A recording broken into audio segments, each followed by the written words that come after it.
It's time for Shawn and Maya in the morning. Quick pitch to Walter, looking for the record, cuts back, he's got it, he's out of it at 25 and the 26-yard line. Walter Payton becomes the National Football League all-time leading rusher. Jordan, open, Chicago with the lead. The Chicago Bulls have won their 6th NBA championship. Chicago has won the Stanley Cup. Palmero over the head of Jenks. Uribe charges, throws, out! And the White Sox have won the World Series. A little bouncer slowly toward Bryant. He will glove it, throw to Rizzo. It's in time, and the Chicago Cubs win the World Series.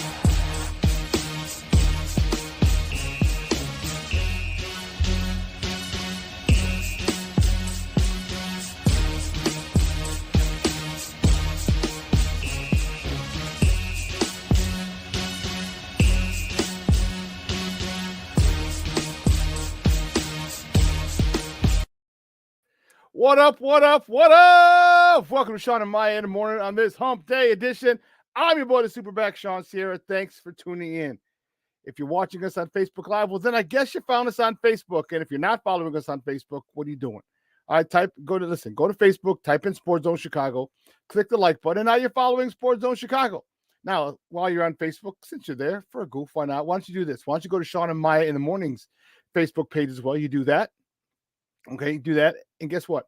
Like that page as well. And now you're following Shawn and Maya in the morning on Facebook, just like you would be Sports Zone Chicago. And if you're watching us on our YouTube channel, excellent. And if you're not subscribed to our YouTube channel, come on, man. Get with the program. Get with it. All right, go to YouTube, type in Sports Zone Chicago, click the subscribe button. And now you're following Sports Zone Chicago. Okay, so listen, in addition to Shawn and Maya 3 days a week, in addition to our other 5 live shows throughout the week, they're all archived there, just like they are on Facebook. And if you're watching us on the app, that is even more excellenter. And I mean excellenter. And that's an old phrase I just made up. And listen, if you haven't downloaded the app, what? Come on, man. I'm telling you, we've been telling you for a while now. All right. Listen, wherever you get your apps from, it would be iTunes, Google Play, Walmart, Amazon, Kmart, 7-Eleven, Zayre, Zemsky, Venture, Macy's, wherever you get your apps from, you type in Sports Zone Chicago, you download it, you take us with you on the go. Okay, and listen, in addition to Shawn and Maya in the morning 3 days a week, in addition to our other 5 live shows, in addition to them being archived there, guess what? We have a slew, and I mean a slew of articles, thanks to my man, Clarence Council III. Big shout out to Clarence for keeping you updated on articles all related to Chicago sports. Listen, you can also tweet the show. You can tweet us at Sports Zone Shy, that's CHI, at Sports Zone Shy. But listen, if you want to follow me, just me, personally online, do you want to know what I did? Well, let me tell you what I did. You want to know what I did? Here's what I did. I made it nice and easy for you folks. Nice and easy. One handle for Facebook, Twitter, Instagram, Snapchat, even TikTok. But I haven't made a TikTok video yet. All one handle at the Shawn Sierra. If you want to follow my lovely co-host, Maya Akai, you can follow her on Facebook and Twitter at the Sports Chica. And if you want to follow her on Instagram, because you do it just for the gram, follow her at Maya_Akai. It's MAYA_AKAI. I would be remiss if I didn't bring him out. He's the man that makes everything run smoothly. He's my Puerto Rican Swiss Army knife, Ivan Vargas. Ivan, what's up, Papa? How are you? Sorry, one second. I forgot to put the backdrop in. I'm chilling, Shawn. Good morning. Good morning. How was your weekend? It was really good. It was really good. We chilled with the family, just enjoyed it. Went to the Cubs game yesterday with the kids. That was an adventure. We were gone by the third. Out of there by the third because the baby wasn't having it. But yeah, it was fun though. I went to the game. I also went to the night game with my buddy the night before. Monday. So, back-to-back days with the at Wrigley. It was fun, but yeah, it wasn't too crazy. Just enjoyable. Family just hung out. And how was the atmosphere down in Wrigleyville over the weekend? Was it a little crazier, or was it chill? I'll say this, and it's funny because I was like I said, I was with my wife yesterday, and it just seems to me that there's a lot more skin out than back in the day. Like, just a lot more skin out. Even when I was a kid, you know what I'm saying? Like, it's, things evolve, but I'm just like, damn. And trust me, it's like I'm not doing anything wrong. Like, I look at my wife and she's looking at me, and I'm like what are we supposed to do if it's in your face? But anyway, it was fun. It was quiet though. The only thing I would say is I think this economic plunge is kind of affecting everybody. I remember, and I know it was a Tuesday, but I remember like a Tuesday, like you're gonna see people at the bar, you're gonna see, a little decent crowd and stuff like that. It seems a little dry. It seems a little empty. The bars seem empty. Wrigleyville seems. I mean, it's quiet. It's fun still. It's I'm sure you can find fun, but not as popping. Maybe I got to go on a Friday. Maybe it'll be different. But Okay. past couple times, even on a Saturday, it hasn't been really popping at Wrigleyville. Oh man. Okay. All right. Interesting. Interesting. So you're talking about skin on Memorial Day. You got real quick. So funny story. So my roommate from college, he got married on Memorial Day weekend. This was back in 08, 09, somewhere in there. All right. And so my girlfriend and I went. So he got married in the Cayman Islands. So remember, my roommate's big ball. He runs his own hedge fund in New York City, so he's pretty well to do. All right. So we get there. We had a layover on the way back. Wedding was amazing, just unbelievably amazing. On the way back, we had to stop in Miami. Well, our layover in Miami was like 3.5, 4 hours. I was like, oh, Jesus. So if you've ever been to Miami, you know that the airport is like literally 15, 20 minutes from South Beach. So I was like, well, look, hon, I'm like, we got 4 hours.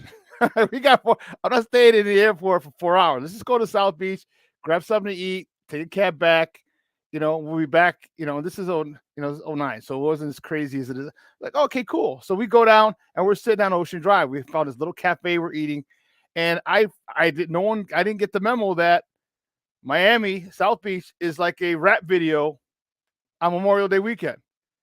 Dude, any types of cars, Lamborghini, Ferrari, McLarens, they're all lined up on Ocean Drive, and just, purple, yellow, pink, red, light blue, green, lime green. You name the color, the crazy car, it was there. So they're all lined up. I'm like, dude, this is insane. So we're eating.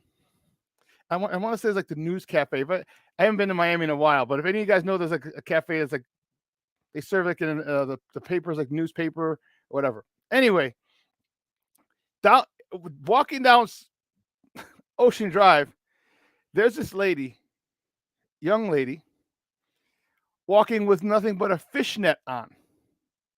Shoelace. Fishnet. Just the net? No, nothing else? Nothing else underneath. Come on, man. You know you're naked. Nothing else underneath. Yeah. I'm not complaining. Like I'm sure you weren't complaining. So my girl looks at me. She's like, what are you looking at? I said the same thing you're looking at. It's like, stop it. You act like I'm searching stuff out. I'm like, it's walking down Ocean Drive. Why are you getting mad at me for this when you're looking at it? What can I do? It's walking right at us. What can you do? And I was like, and like I said, my wife's chill. So I was like, she'll point it out to me like, dude, did you see that? I'm like, what do you mean? Did I see that? But like the young lady was all cleavage. Let's just say that was all clear. I honestly thought the shirt was out here. Like like this was where the cloth. I was just like, holy shit. Like, did she just walk with her boobs out in Wrigley Field? I mean, it would have been epic, but yeah, it was, there was some skin. Not gonna lie, a little quiet, but there was some skin. Oh, that's crazy, dude. That is nuts. So listen, we have a great show, but we need you to get interactive. Man, we got people up here in the text line already. Cornelia Squalls, what's up, Papa? Good morning. Armando Lara Jr. He's in the house. What's up? Mashawn Walls, happy hump day, Papa. And the usual suspects will chime in in a little bit. Guys, I hope you had a great Memorial Day weekend. Let's not forget why the holiday is for those who gave their life serving this country. And unbelievable. All of us, at one point or another, we forget. We're happy for the 3-day weekend. We're happy for a day off of work for most people. But the real purpose of it is to remember and honor those who gave their lives for the freedoms that we have in this country that many other places around the world do not have. So as long as we remember that and be Armando's right. A really, really, really tall woman. Yeah, there's America, people. Oh Oh my goodness. But yeah, it was. I hope you did. I hope you guys got to spend time with family. Hope you guys got to spend time with your loved ones. Especially in the climate that is America.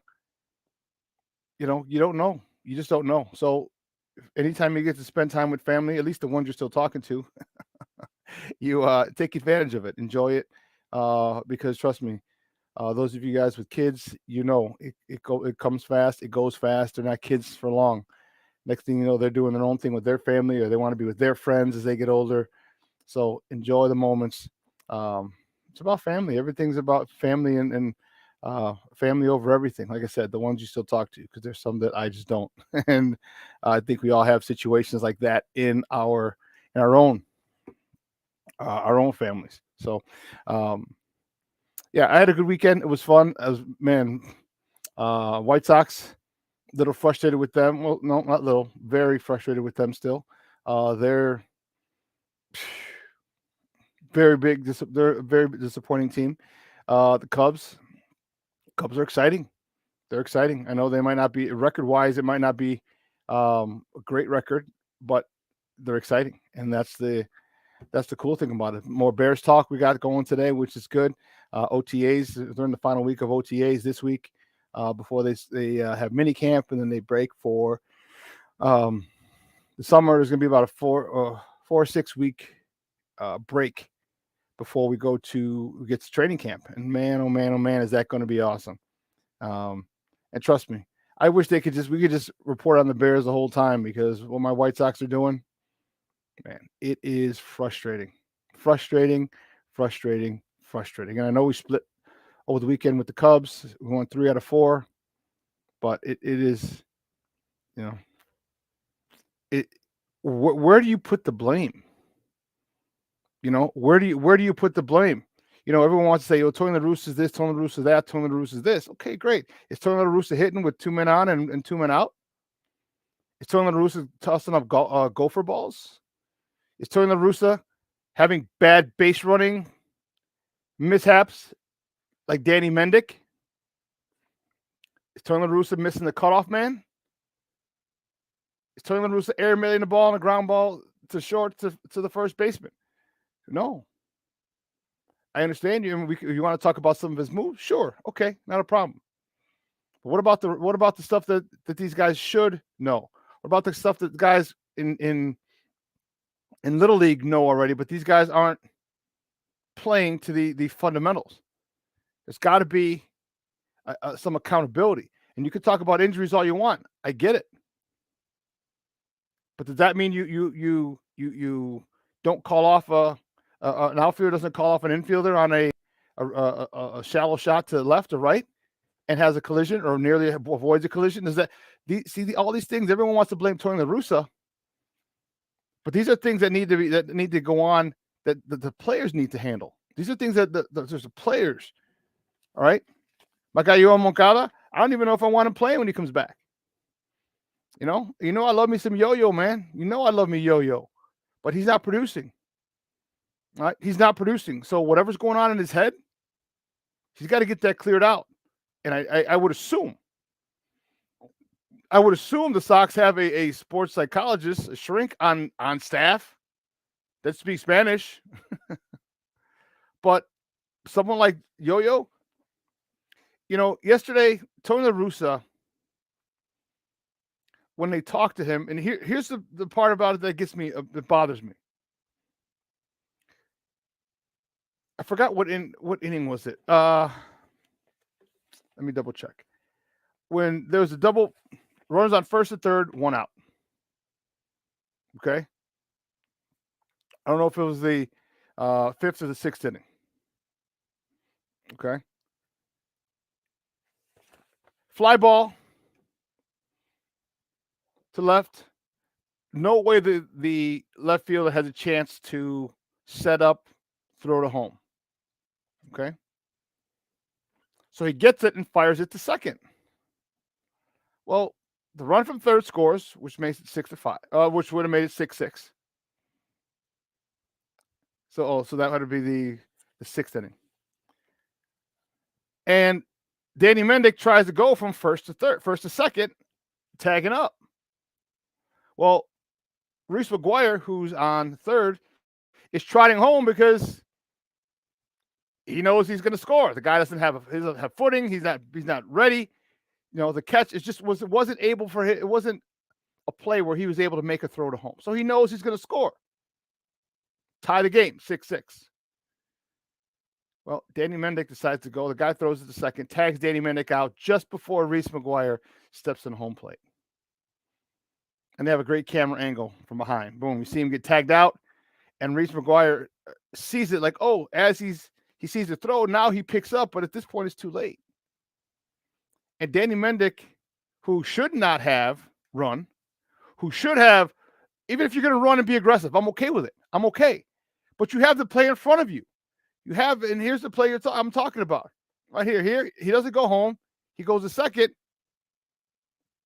If the guy, you see that play, the worst thing you should do is stop and say, hey, listen, I got to make sure that run scores.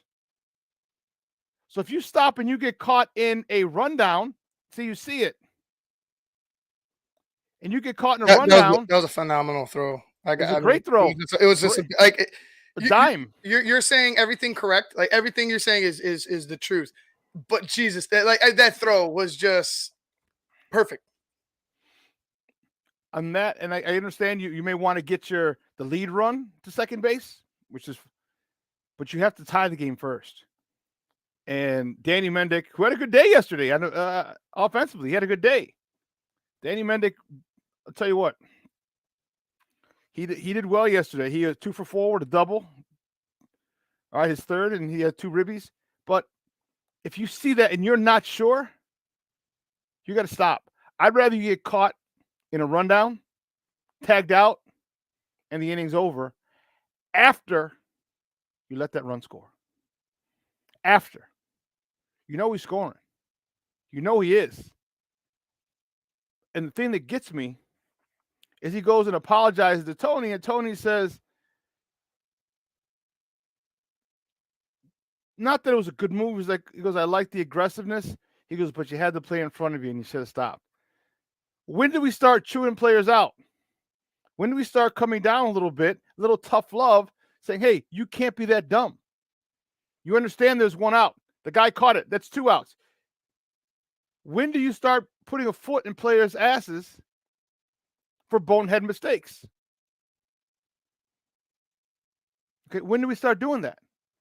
See, that's part of this generation. No one, oh, it's okay. You know what? That's cool. Just try and do better. No, stop screwing up. Stop acting like an idiot. Don't do this dumb shit again. And we won't have any problems. And I'm not a big fan of Tony. Tony's gotten soft in his old age. Because if that was in the 80s, Tony's put his foot up your ass. He is. Let me ask you this question, because I agree. I agree. Tony needs to be said. Like something needs to be said. Something needs to be changed. Like, I thought the Yankee series was going to be the motivation, going to be the jump start. Thought the Cubs would. It has to come from Tony. And I think what's happened is Tony has become, like you said, either he's soft in his old age or the fan base has castrated him. The fan base and the media have castrated him to the point where it's feeble Tony, not trying to screw up, not trying to make a mistake, not trying to say the wrong thing, do the wrong thing. I think you got the guy walking on eggshells, and he can't afford to be that guy, because if let's say you got a beef with a player in the locker room, you start addressing it. Like, let's say Tony starts addressing it, you know what I mean? Like he kind of used to. I think you find more beef once I think you find more reasons to complain about Tony once it gets word out to the media. So it's like, to me, I think Tony needs to do something more. I just don't know what that is. I don't know what that is. Tony is in a position where he's in a lose, I feel like, unless the team wins. If the team turns it around in the second half and they end up getting into the playoffs, winning a series or two, let's say they get to the ALCS, and this is a big if at this point, then we're talking about Tony might be, okay, Tony, maybe you're secure. But right now, he's just trying to hold on to this job, I feel like. Yeah, I think I could see. I think he's happy with, one, having the job, all right, with all this talent. But two, he's not. You know what it seems like. You know what it seems like. It seems like a grandfather with his grandkids. Okay, those of you who have grandparents or whose parents are alive to be around your kids will know what I'm talking about. Well, they give your kids everything. They don't yell at them. They don't do this. Every once in a while, they'll say something to them, but for all intents and purposes, they spoil them and they give them back. They let them do what they want and they send them back to your parents. Right? That's what it sounds like with Tony. Tony's really not coming down on anybody. Tony's not putting his foot in anybody's ass. Tony's not putting people in the media. So Tony is not putting anybody on Front Street. And that's bothersome to me. That's bothersome to me with this generation because Moncada's making a lot of money. Okay. Eloy Jimenez is making a lot of money. Tim Anderson is making a lot of money. Lewis Roberts making a lot of money. And except for Tim Anderson, although Lou Bob started to show flashes this year, they're not living up to those contracts. Those long contracts that they signed, which greatly overpaid them in the front of their contract and should greatly underpay them at the end of their contract, it's looking like they're stealing money. It looks like they're not going to live up to the end of their contract. They're not going to outplay their contract. And that's frustrating. Well, listen, before we get going like that, do me a favor. Let's just sit back and relax. And you know how we do, guys, the first segment of every show. It's called Top of the Morning. Just when you want it. Top of the morning to you. Top of the morning to you. Top of the morning to you.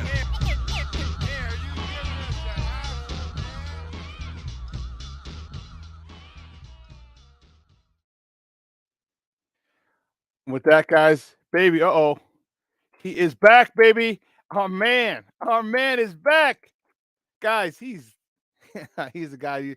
You can find this guy on Twitter at ACA Joe. Let's bring him in. Our guy Joseph Phillips. Joseph, what's up, Papa? What's up, Papa? God bless. He's back, baby. Doing? What's up? Fresh off of what they say, education vacation, I guess. Education vacation, as they say. Good to have you back, baby. Good to have you back. Well, listen, let's get right to it. The first top of the morning topic: the White Sox fall to the Blue Jays yesterday, 6-5. You kind of caught it as you chimed in or came in backstage. Lucas Giolito, he gets the loss. He's 3-2 on the season. He went 4 2/3, 8 hits, 6 runs, all earned, 2 walks, 8 Ks. Andrew Vaughn had one hell of a day yesterday. I'm loving. Did I say loving? I am loving him in a 2-hole. He's 4 for 5 yesterday with a double, his 6th of the year. Also jacked his 6th home run of the year, driving in 2 ribbies, his 21st and 22nd of the season. Danny Mendick, who had the base running gap, he was 2 for 4 yesterday with his 3rd double, driving in his 4th and 5th runs of the season. And Reese McGuire, the 2 guys who were caught in their rundown. He was 2 for 4 also with a double and his 7th RBI of the season. Jose Abreu was 2 for 3 with 2 walks. Just some brain farts going on with this White Sox team and Lucas Giolito. But let's be honest. This Toronto Blue Jay team is a potent team, kind of something like the White Sox were supposed to be. Yeah, well, we talked about this before, just about having a window of opportunity to do something, but not taking advantage of it. And as I said, when it comes to you guys' team on paper, I think you guys match up with the best of them. I think you guys actually have a better lineup than majority of the teams in Major League Baseball. But for some reason, somehow, some way, you guys are finding ways to lose. I don't understand, what's going on. I don't know if it's in your head or is it overconfidence, being overconfident, or it's just the fact that, the players are not stepping up. I think there's a combination of things going on. Now with Tony La Russa, you guys said y'all wanted him to be the man after, all of the backwards and forth that was going on when y'all originally hired him. Y'all decided that was going to be your coach. So Now it's up to the players to step up and produce. And I guess, we can say this, that we haven't seen the numbers. We haven't seen the production numbers on the field. We haven't seen the results of winning on the field. No, we haven't, and people are hurt. The injury bug is running rampant again. We had a little bit of COVID. Some people on COVID. I mean, Dylan Cease and goodness, who's the other person? They can't even play in Toronto because they're not vaccinated. So, there's issues there with the White Sox that shouldn't be there. Okay, and I'm not telling you should be vaccinated. You shouldn't be vaccinated. That's your own personal choice. All right, but when you add that into on the injury front, man, it is not what you need. You got the hottest player on the White Sox in Tim Anderson, okay, who's out now for 10 days. Well, he's out. He's put on a 10-day DL injured list, but they said they expect him back within 3 weeks. 3 weeks is a long time to be without the guy who's a fire starter, the kickstarter on this team. That's a hell of a long time. And what are they going to do to this? What are they going to do, this time around? What are they going to do? No. Hey, Bernard, you must have just joined in. Bernard, what's up, Papa? No, you missed it earlier. I said when Tony gets a part of the blame, I said, but Tony's not the one who's striking out with runners in scoring positions. So Tony's not the one making bad base running mistakes. Tony's not the one who's missing the cutoff man. Tony's not the one, all right, leaving gopher balls or hanging curveballs or rolling curveballs, over the plate. Tony's not doing that. All right. So no, I'm not giving. Tony has his faults. I think he needs to be more of a jag bag. I think he needs to put his foot in his ass. But like I said, he's kind of like a grandfather. He spoils the kids, lets them get away with anything. And you know what? I just don't think he's got it. He's ready. I don't know. I don't think he's back he's ready to coach or to manage in this time frame. You know what I think, Shawn?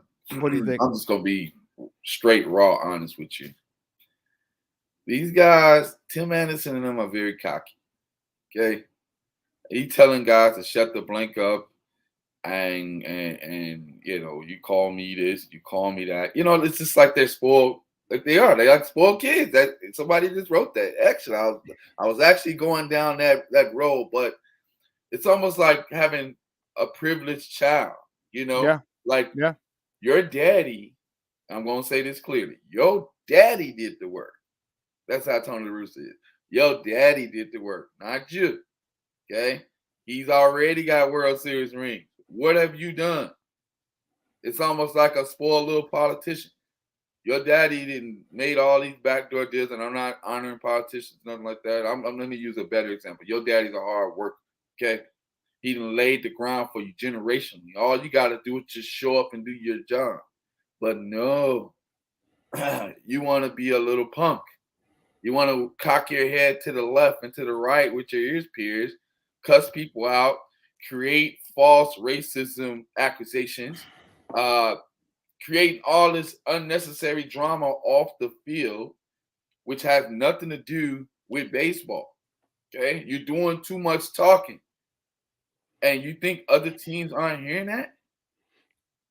They're coming for you.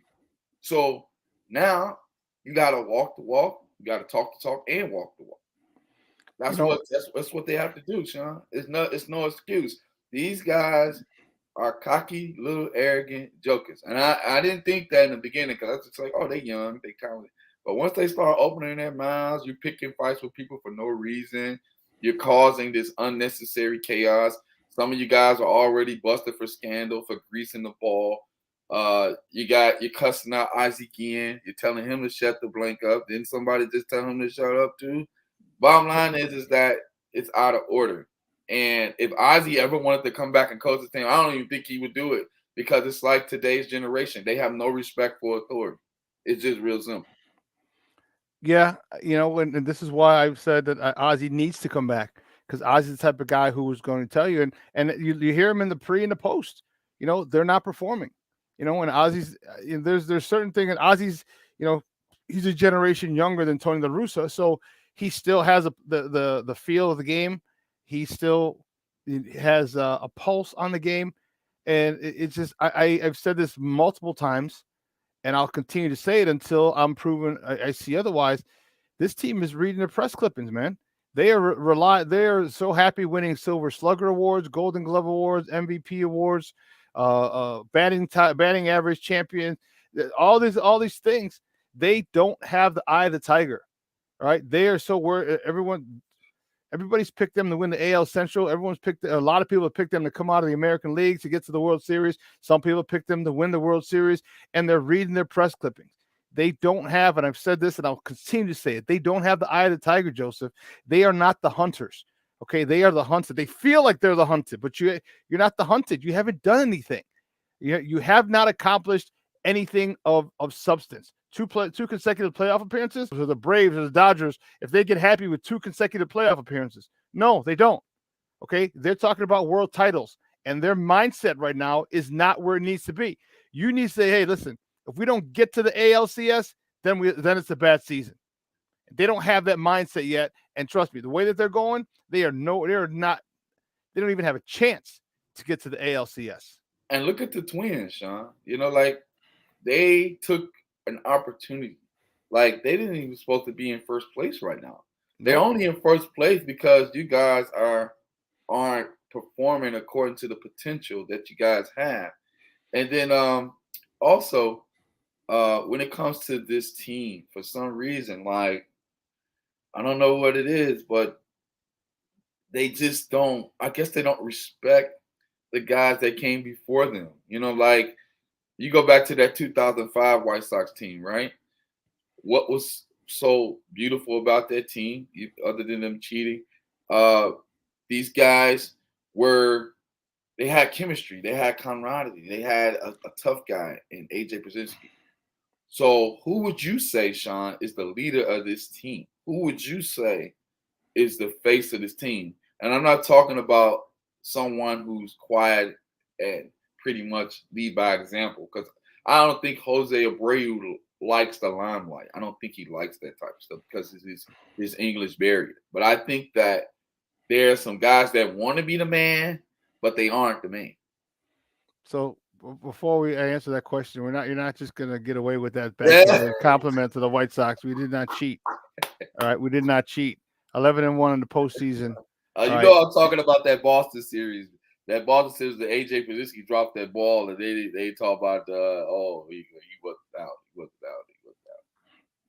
All right, as if the White Sox. So if the White Sox you ask as if they cheated. They didn't do anything. It wasn't like, you know what I mean. They didn't cheat. So anyway, Tim Anderson. Tim Anderson. Tim Anderson is the leader of this team. Tim Anderson is the vocal leader. Tim Anderson is the straw that stirs the coffee, that stirs the drink. But unfortunately, he's very emotional. He's too emotional. Right. All right. And to the point, and I'm glad you said what you said, because I don't believe, that whole thing with Donaldson. Like and I don't know if I'm in the minority, the majority, whatever. I don't think it was a racist thing at all.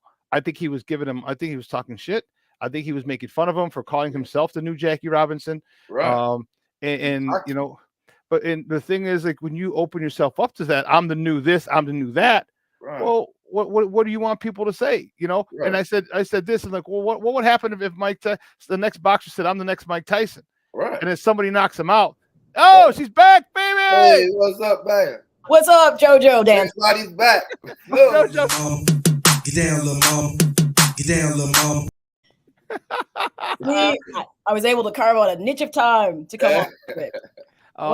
We love it. We love it. We were just talking about the spoiled White Sox and their lack of production, and Joseph asked me who the face of the team was, and I said it's Tim Anderson, but unfortunately, he's a little too emotional. He's still a little too. Don't get me wrong, he's a phenomenal player. He's leading. I love what he brings to the table, but he's brought a lot of unnecessary drama to this White Sox team that doesn't need drama. But see, I said that the last time I was on the show. Is like, you need to focus on baseball and not the extra narratives. I mean, people in your life are going to say things to you that you don't like, and you can't get your panties in a bunch every time somebody says something. And I said that when the whole situation happened with Josh Donaldson. I said, was it appropriate? No, it wasn't.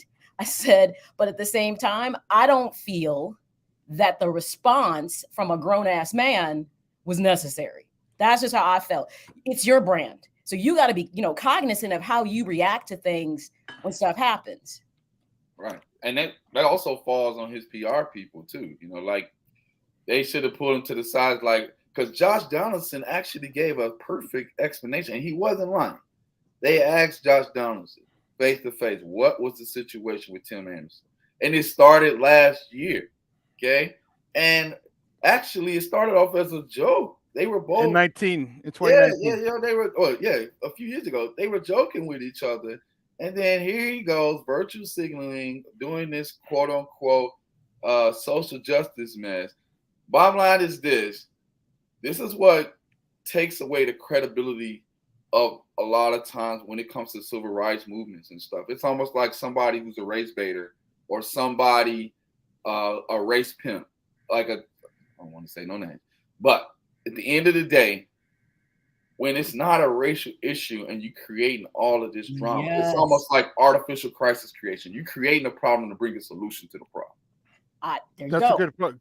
Create a problem to bring a solution. That's a great point. Joseph, you hit the nail on the head. And this is why you have to be mindful. And it's true, everything. And I say this all the time. I'm like, I don't feel like that's necessarily a race issue. I don't. Right.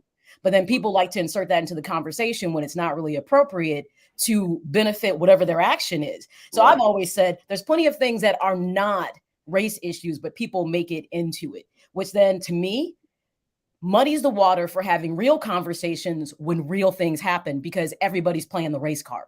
Exactly. So I say that all the time. Like, no, I don't think that's race related. I don't. I think you need to get out your feelings. And if this started last year based on them kind of jawing at each other, and Tim made the comment in the article about being the Jackie Robinson, the next one of bringing out fun and all this other stuff, then I'm kind of confused why this got to that point. I personally think there's something going on with Tim. I don't know what it is because he seems really like on edge, like every little thing, like how he responded to a comment that Ozzy made. I felt like that was inappropriate.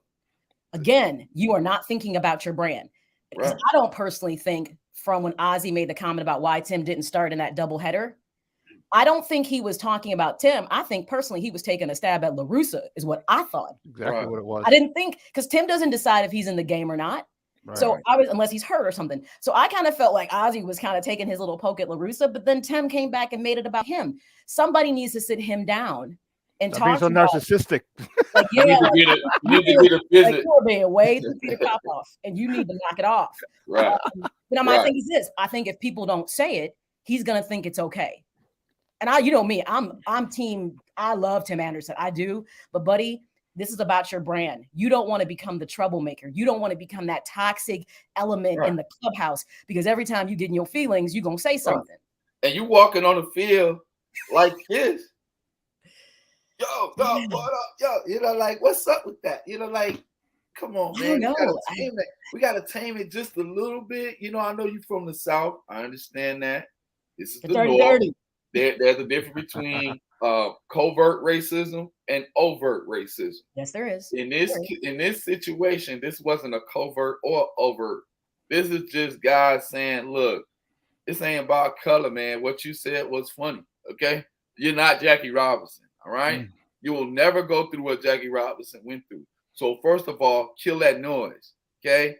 Second, all right, Timmy, my buddy, because when I met him, and I'm not trying to run up, when I met him at Guaranteed Rate Field, he was the nicest guy. He showed me to the award ceremony for the high school baseball players. I didn't even know it was Tim Anderson. He was like, "Oh, you lost?" He's like, "Come on, let me help you." That's the Tim Anderson I like. 2 or 3 years later, this man got an earring and he got his hat banging to the left. I'm like, what is going on? Who you been hanging out with, bro? I don't mind. Yeah. Okay, I don't mind him having a little flavor, his swag, personality. I'm cool with it. Doesn't bother me. And somebody, I want to put this up because I want to address this really quick. Nomad said, Tim is a Southern boy. He grew up receiving racism differently.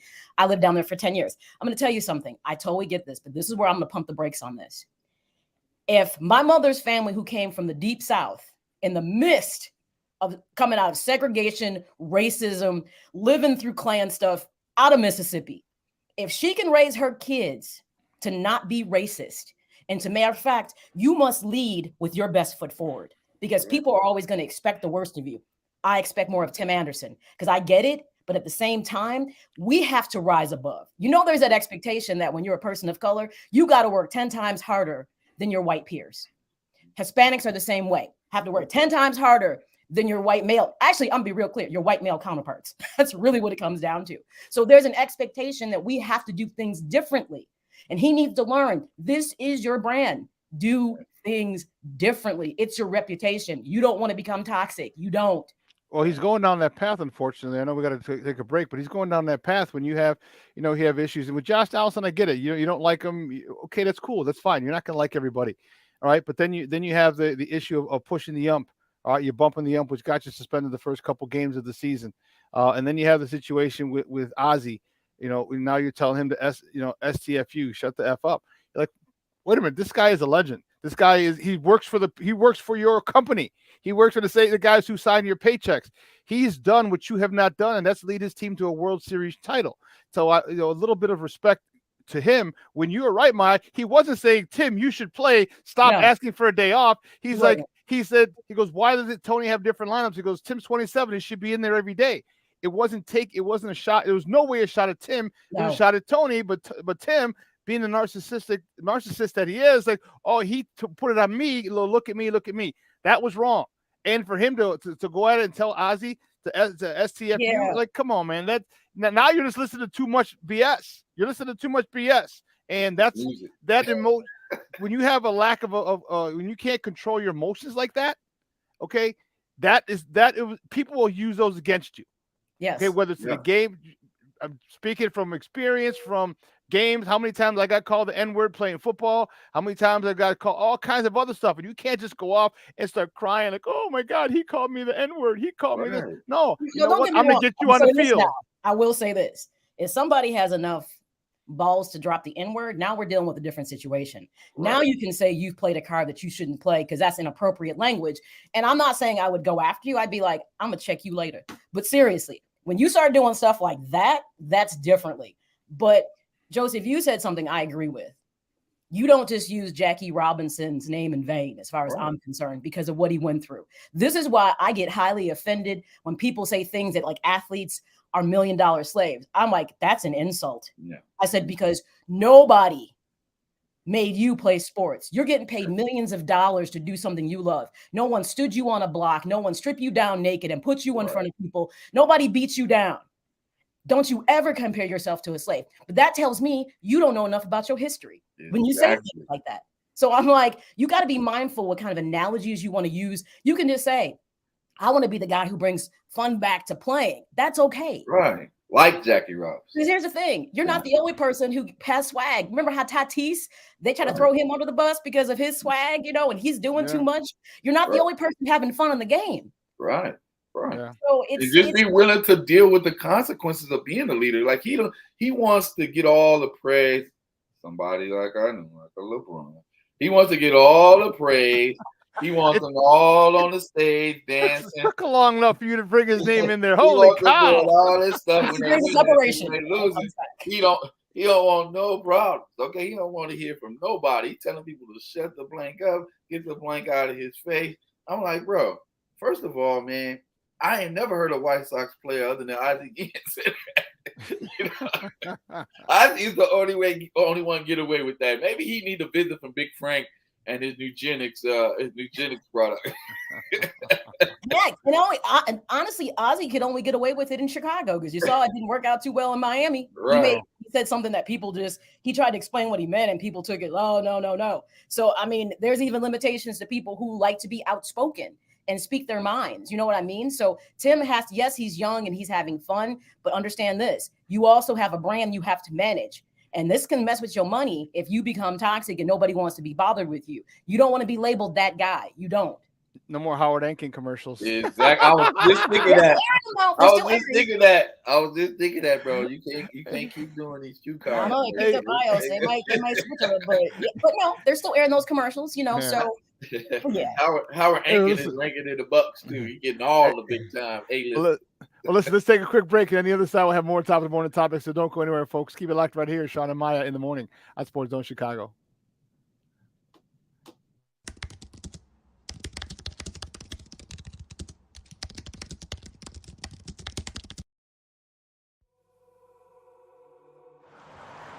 At a time when the news seems as subjective as the partisan politics dividing this country, independent professional journalism has become a resource people need to get the honest and accurate information for their lives. That's why I created JQuinnReports.com. As a born and raised Chicagoan, I know this city better than anyone. So my investigative stories are all original, and they'll go deeper to expose the truth by using information obtained from public information databases and in-depth interviews with the movers and shakers. My feature stories will introduce you to people and businesses who are changing the world, not just Chicago. My missing person stories will spotlight those who you don't hear about in the mainstream media who are often overlooked. If you want to hear my personal views on things around the world, check out my blog site, which is based off of factual information and my life experiences. There's also past episodes of my weekly sports podcast show, What's Up Cuz, that I host with my real-life cousin, Lance Urban. So if you're looking for all this information and more, check out jcoydenreports.com and follow me on Twitter at jcoyden.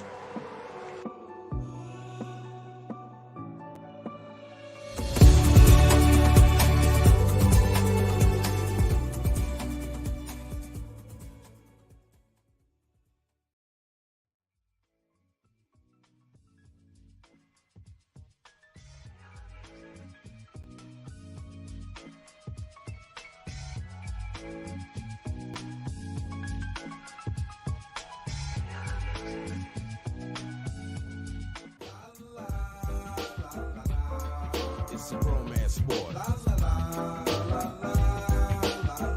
What? It's a romance sport. Yeah, yeah.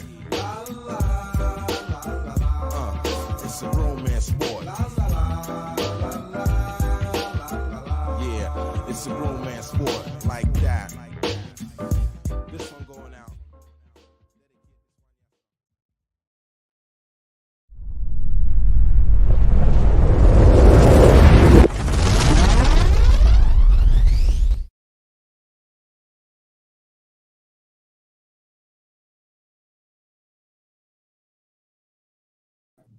Welcome back to Shawn and Maya in the Morning on Sports Zone Chicago. When it's Hump Day edition, we're in the middle of our top of the morning segment. So the next top of the morning topic, the Cubs.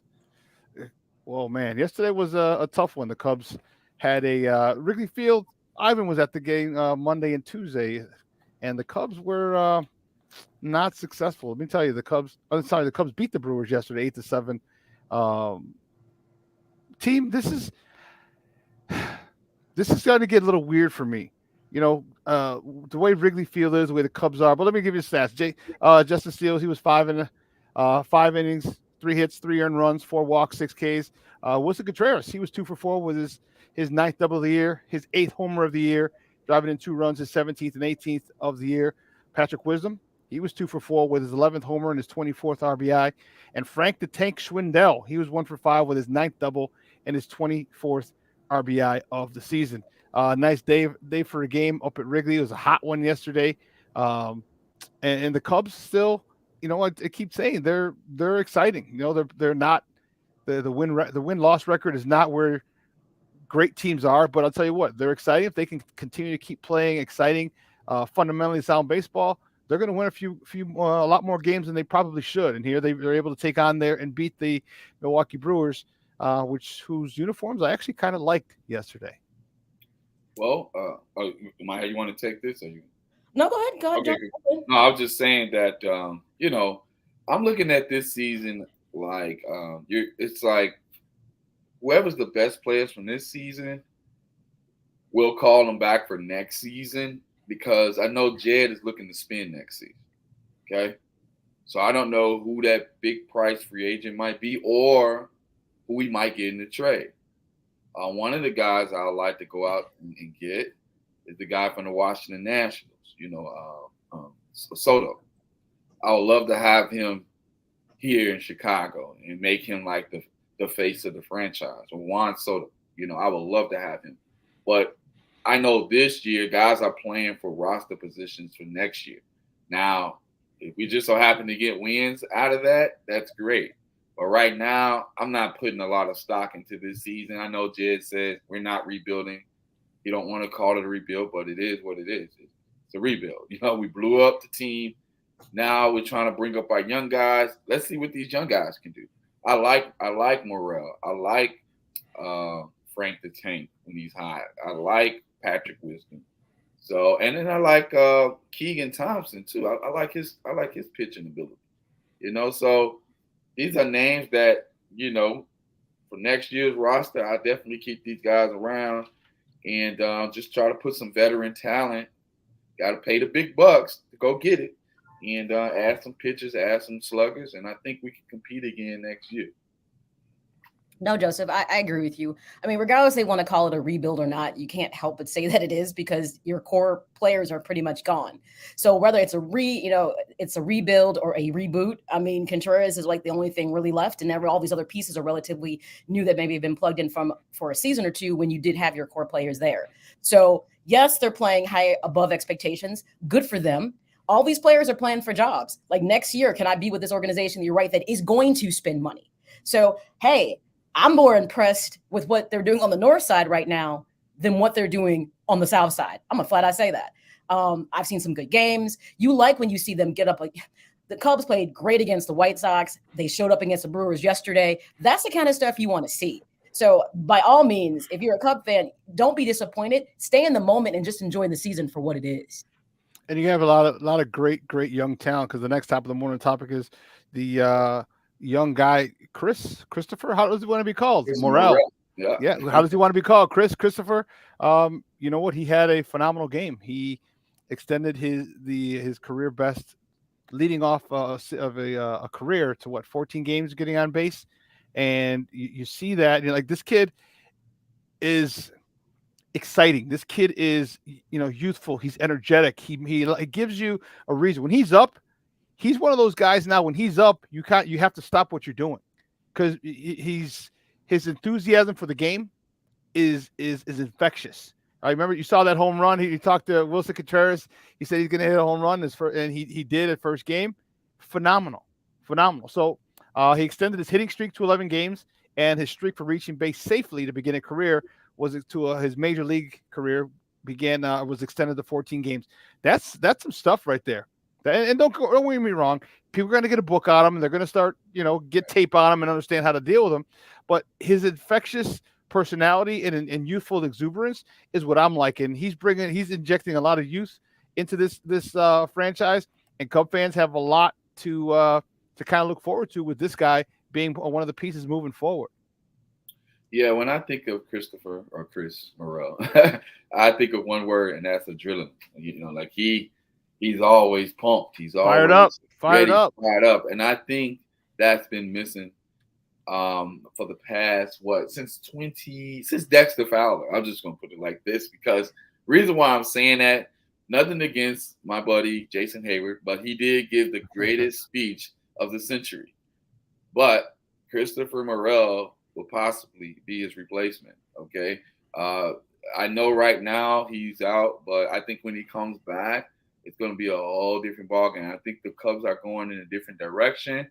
Maybe they're going to DFA him. Maybe they're going to trade him. Maybe they're going to keep him around for an ambassador.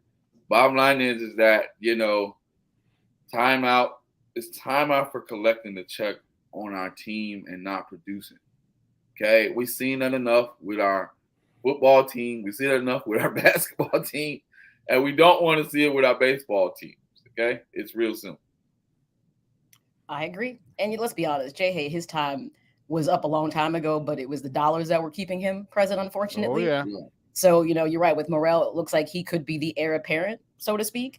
And that's just real talk. But again, if you're looking at your heir apparent and you're pleased with what you see, that's a good thing. You could be like, you're getting that season to cut your teeth before you fully step into that role. So from that standpoint, no, I do like what I've seen of Morrell thus far. He's a young cat who has a lot of enthusiasm, a lot of energy, a lot of excitement for the game, and if nothing else, that should bring fans and captivate fans, because this is what got us back in 2019. Remember the White Sox, how enthusiastic and bat flipping and all the celebrating and the youthful exuberance they had back then. Well, now you got a guy in Morrell, not just a guy with that, but a guy who's producing. All right, so as soon as or however long it takes for the league to catch up to him, Enjoy it while you can. Enjoy it while he's still producing. Enjoy it while he's still exciting. Enjoy it while he's still excited for himself to be performing at this level, because it will catch it's ebbs and flows. 162 games. You go through highs, you go through lows, and he's going through a high right now. So enjoy it and look what you have for the future, and just relish that the next couple of years. It might not end up in a World Series title for you, but they'll be very exciting and entertaining. Right, and he will continue to, quote, boost our morale. Pun intended. I see what you did there. No pun intended. That's a dad joke. That was a dad joke. It definitely was. Well, the next top of the morning topic, the former Chicago Bear, Akeem Hicks signs a 1-year deal with the Tampa Bay Buccaneers. I am very happy for him. It is an incentive-laden contract worth up to $10 million, and I love it. Unfortunately, he was not in the plans for the Chicago Bears, which I'm okay with. If that's what you want to go, you don't want any of the holdover, or very few of the holdovers. His injury history was one that was a factor in that as well. But now he's going to a contender. And if he can stay healthy, I guarantee you that the Tampa Bay Buccaneers will definitely enjoy having him on their defensive line. Look, the Buccaneers, they know their window is open. They realize that they have to strike while the iron is hot. I think he's a good fit. I think it's going to look good for them. They are big on incentive-laden contracts. It all comes down to, as a player, are you willing to work hard enough to get your incentives? Some people were. Other people were not. Not going to say names. Antonio.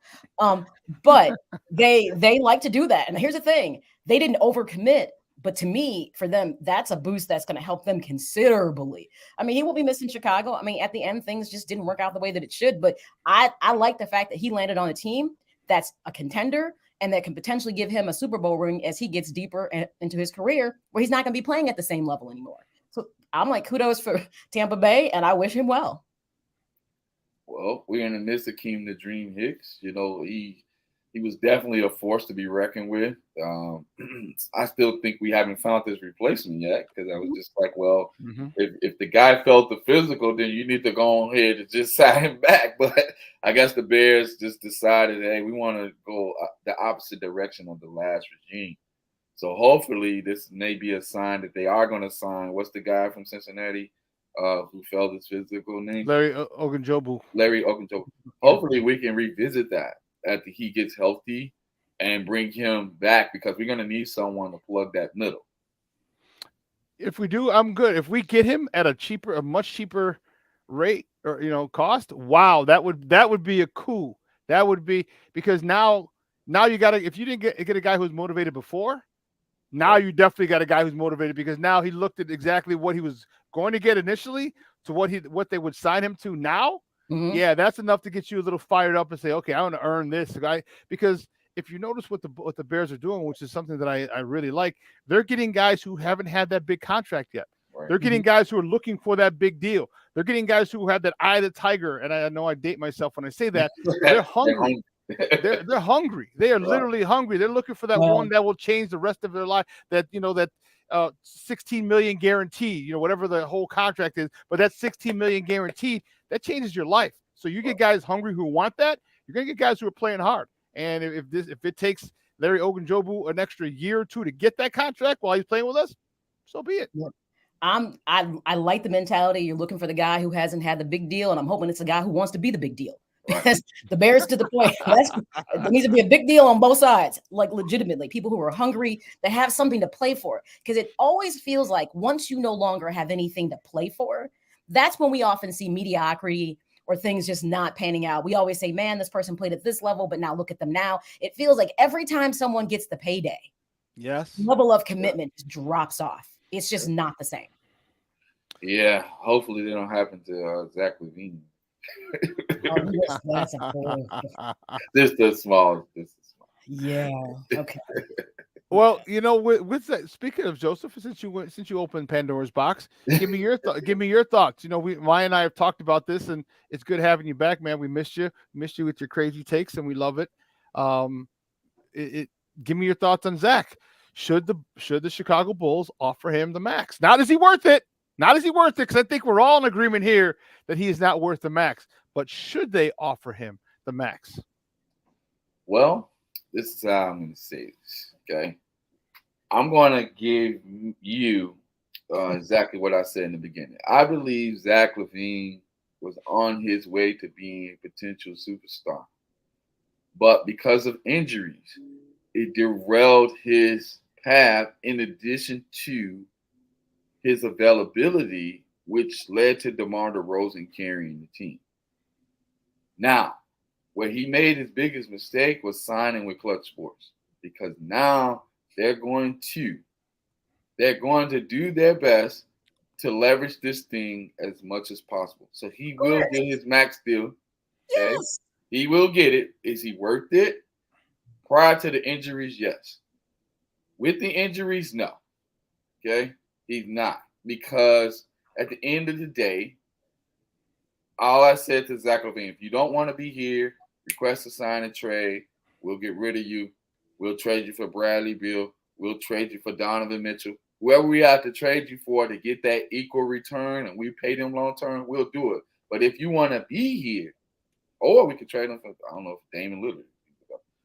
Or if he wants to be here, just pay him his money, because the Bulls got money. We got billions, Shawn, not millions, billions of dollars. How much we're worth, this organization? What, 3.2 billion, 4.2 billion? Bottom line is they got the money, okay? They're going to give him his money. What we should be looking at now is a third superstar that we can add with LaVine and DeMar DeRozan. Because DeMar, one thing I can say about LaVine, it's not the fact that he's not a superstar, he's not a leader. Can I say that? Yeah. Yes, you can say that. He's not a leader. He's not a leader. That's definitely not a leader. Definitely I would not. say that. He's not a leader. I mean, I agree. Look, to me, it all comes down to if he wants to be here. If he doesn't, then he should exit. I agree. Yeah. Don't stay someplace that you don't want to be anymore if you feel like it's not the right fit. That's the key thing. Now, as it comes from, like, let's be honest, Joseph, it doesn't matter who his agent is. Their job is to get you the money. Everybody. Period. The big dog, the big agents go hard and heavy. So I know you have your kind of biases about Clutch Sport, but it doesn't matter who his agent is. They were going to push for the max deal no matter what. That's what they're supposed to do. And if they're not doing it, then you need to go get a new agent. It's about maximizing your money. For real, talk about that. Now, if you want to talk about if you feel they influence maybe his behavior or whatever, I don't know. I can't say yes or no to that. But it all comes down to, does Zach want to be here is what ultimately matters. And if he doesn't, right now, there's enough out there that the Bulls could potentially pull in and can have the money to do it. I'm sorry. Here's the thing with Zach, and you could say what you want about Clutch Sports and agents or whatever, but here's the thing: the Bulls are the only team that can offer him the 5 years, $212 million. Okay, so if you say, because at least initially I thought, well, maybe he might just, if they don't offer the max, say they offer him $190 million, okay, and he gets his feelings hurt, like I should have got the max, and he wants to leave. Okay, well, the most that any other team can offer him is a 4-year deal, because the Bulls can offer him 5. They can offer him a 4-year deal at $157 million. So you mean to tell me you want to leave $50 million on the table, $40 to $50 million on the table for your own, because of your pride? Yeah, I think he's going to sign. You got LeBron in your ear. At the same time, it could come down to okay, I get it. Millions or millions or millions. But it all comes down to, if he legitimately feels that Chicago is no longer the right fit, sometimes a change in scenery makes a difference for how someone plays. So yes, to us, the mere mortals of the world, leaving $50 million on the table sounds like ridiculous. But for him, if he's legitimately not happy here, if he does not feel it's the right fit, then you get your exit out. Then you have to sign and trade. I will respect it. You know what? Don't let money always make every decision, because it's millions upon millions one way or the other. Right. So, and then maybe you can get better commercials than those weird ass Mountain Dew commercials. But yeah. What the hell's with that? Hey, he looks like a clown. You know who suggested that? You know who suggested that? Rich Paul. Okay? I was just about to say Clutch Sports. All I got to say. Bottom line is he's making Zach look like a clown. And let me tell you something. Actually, okay, Joseph, we both know that's not the way it works. Clutch Sports they're not the creative marketing team that made the commercial. They're not.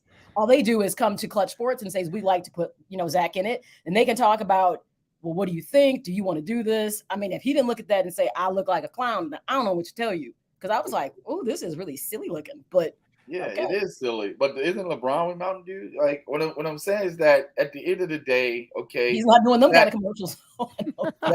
Zach wants to go Hollywood. If he wants to go Hollywood, one team we're not making a trade with for sure. And I know AK is not that stupid. Whatever you do, do not do a sign and trade with the Lakers. Okay? All right.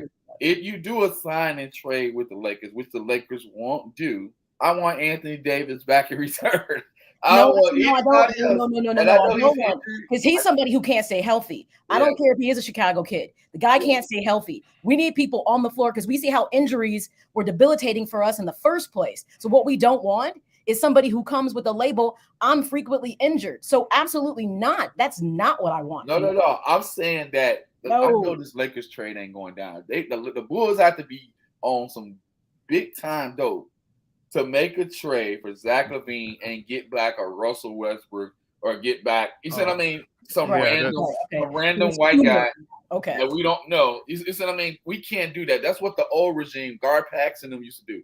We don't want to see that incompetency out of Mark Eversley or AK, okay?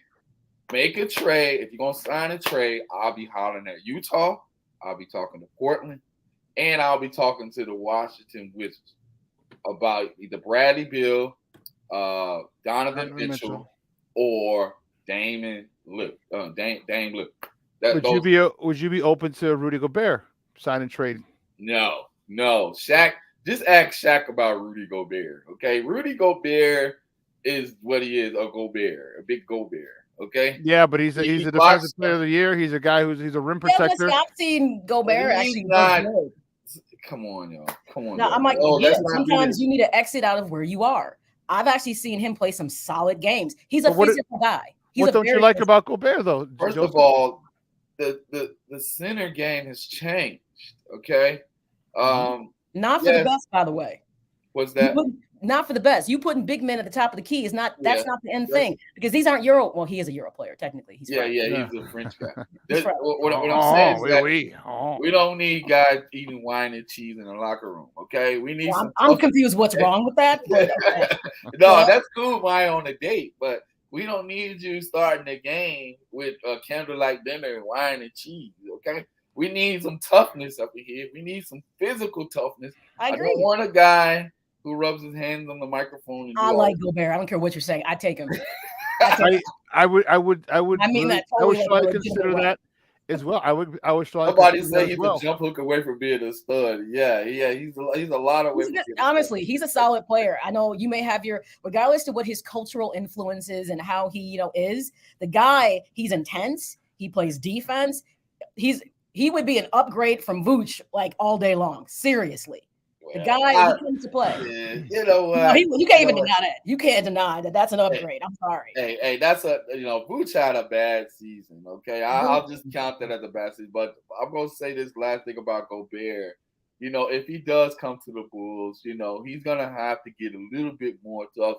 I'm just saying. He needs to get a little bit more physically tough. That's it. I think that's what do you want to do for the third superstar though? Because if you sign and trade, so now you're getting rid of Zach LaVine, but you're bringing Gobert. Who do you want? Because we have some pieces. We got Kobe White. We got a first round pick or two. Who would you like to get to? Who would you like to get for that third star? Or do you think Patrick Williams is that third star? Not yet. No, not yet. No. Patrick. See, this is what we're gonna do with Patrick Williams. The best news I heard at the end of the season is that he's gonna work with DeMar DeRozan. The off season, him and Ayo Dosunmu.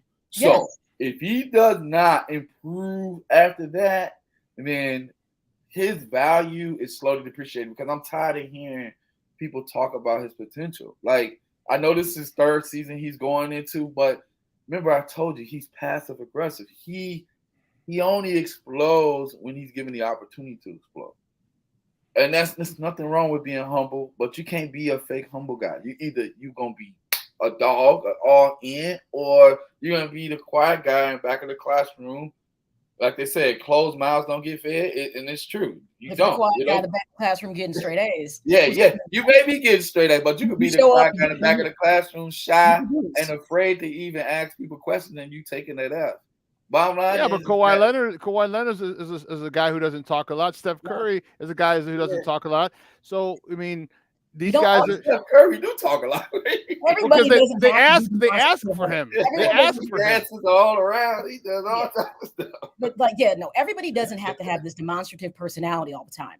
All I need for you to do is to show up and produce. So I do like what I saw with him coming back. I love the fact that the three of them are going to work together because that means that's going to be a chemistry developing. Zach, if he's still here, he need to be there too. Because I'm like, they understand the work they need to put in. Right. Because trust me, they watch the playoffs.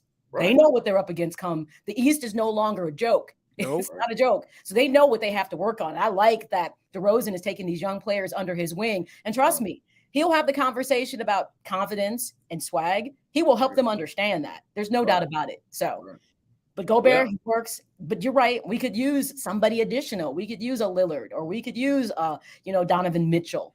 Those people do come with like an attitude. So would you give Kobe and 2 first-rounders for a Donovan Mitchell or for a Dame Lillard? Would you do that? I'd almost give Kobe away for free. Right. I'd be like, I almost give him up for free. Like, I'd be like, you could have him whatever. Yeah. Kobe White is immature. That's a he's a utility player. You know what? Kobe White, there was a thought that he could be a starter, and he was given that opportunity. And to me, he didn't take advantage of it. Right. He is legitimately a utility player who should be coming off the bench. Yes. He should not be in your starting core. He's not good enough for that. And that's just some people know your role. Say it, Shawn. Know your role. Know your role, Jabroni, and shut your mouth. So you gotta, you can't force people into positions. Remember back in the day, they tried to make Luol Deng into that guy that was going to be that, first or second option, and it just didn't work. But the minute you put him with the bench and he occasionally became your third and fourth, you saw a better player come from that. Kobe White is not a starter. He's a utility player. So if he remains on the team, it's because he's coming off the bench, and that's it.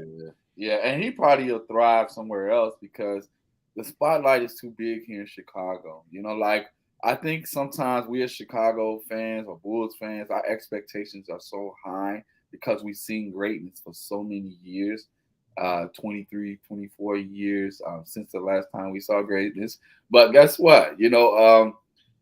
I'm waiting for one of these guys to blow up. Hopefully it's Patrick Williams. He can come back with some crazy mid-range game.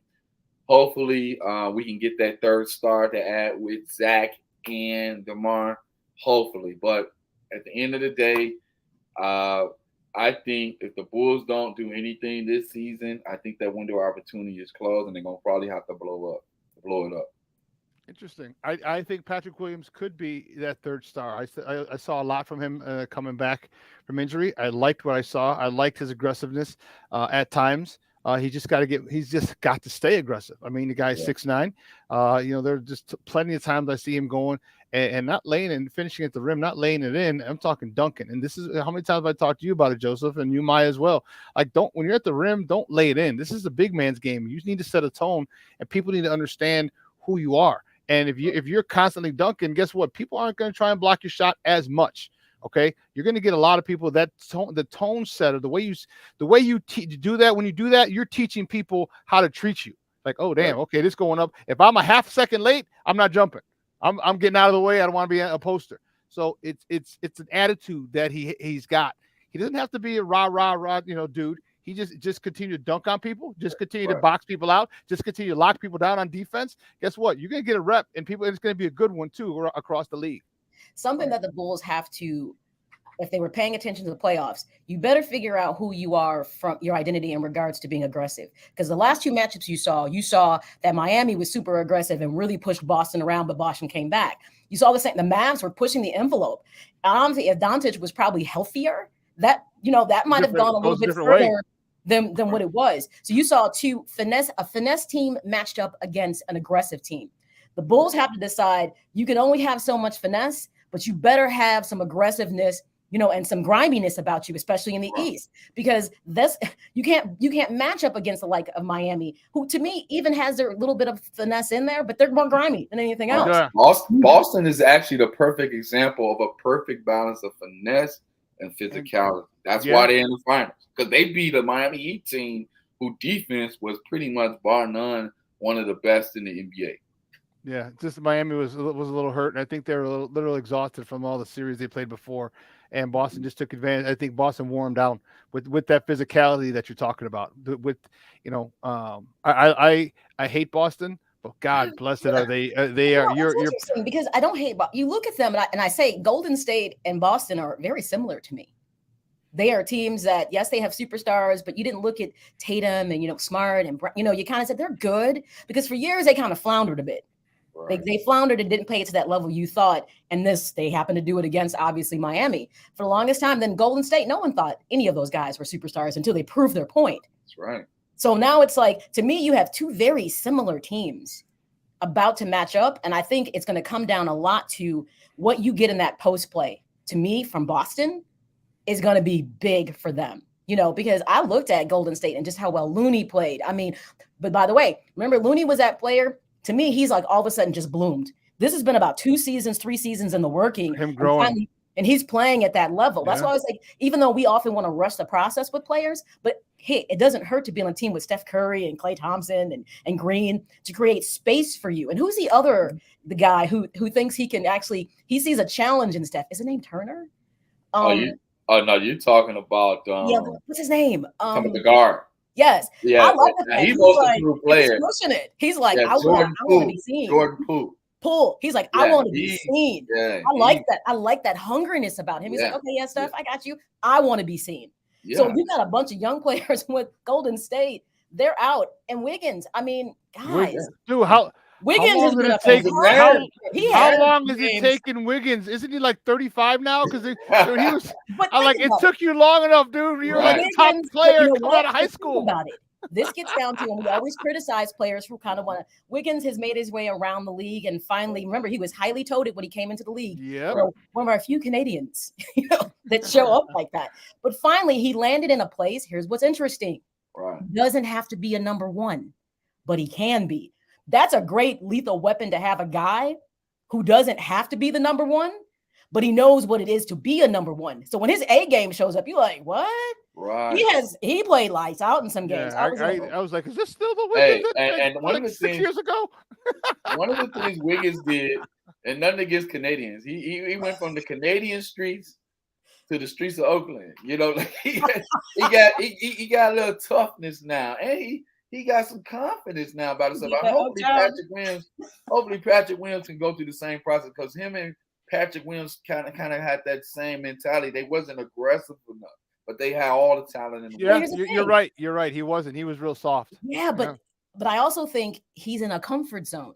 He no longer has to. Some people don't like to be the number one, even though they're taught it. In college, it's different than coming to the pros. Right. And I just think he landed in a place where the pressure was taken off of him, and he can just play his game. I was watching Wiggins like, where was this at with the Timberwolves? And where was this at with, wasn't he with the Cavs? Yeah, I mean, he's LeBron traded him after a day. Yeah, he's been around. And I was just like, this is the Wiggins that everybody expected to see coming out of college. But sometimes you have to cut your teeth at that pro level. But I also think when you have all these pieces around you, like Thompson and Curry and Green, and you got Poole and Looney showing out, it just makes it easier for you to let it out. So I just think he's comfortable. I mean, it's a good fit. You know who I also think, and this might sound really crazy, I think that Draymond Green might have been a big part of it, because you know what, we see him with a lot of attitude. Yeah, we see him with a lot of, and I'm talking about Wiggins. We see him with confidence, with a little bit of attitude now, and I think Draymond Green might have had a factor in it. Not to be a jagbag, not to be like me, all right, and toe the line, but you can get a little more aggressive. You can get, in nurturing a young athlete is so important and so vital that a lot of people don't think of.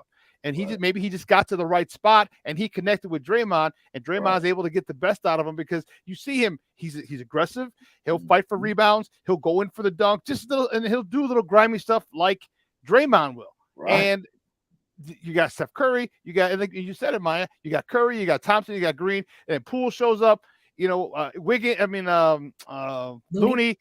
You don't have to be that dude. So guess what? Now you can go play. No one's looking at you. You're like the seventh option. And guess what? Right. You got first round talent, but you're still a seventh option. And he's able to. And guess who else they did that with? Comfortable.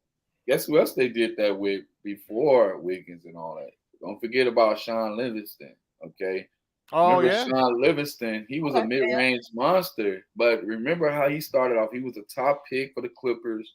Then he had the knee injury, blew his knee out.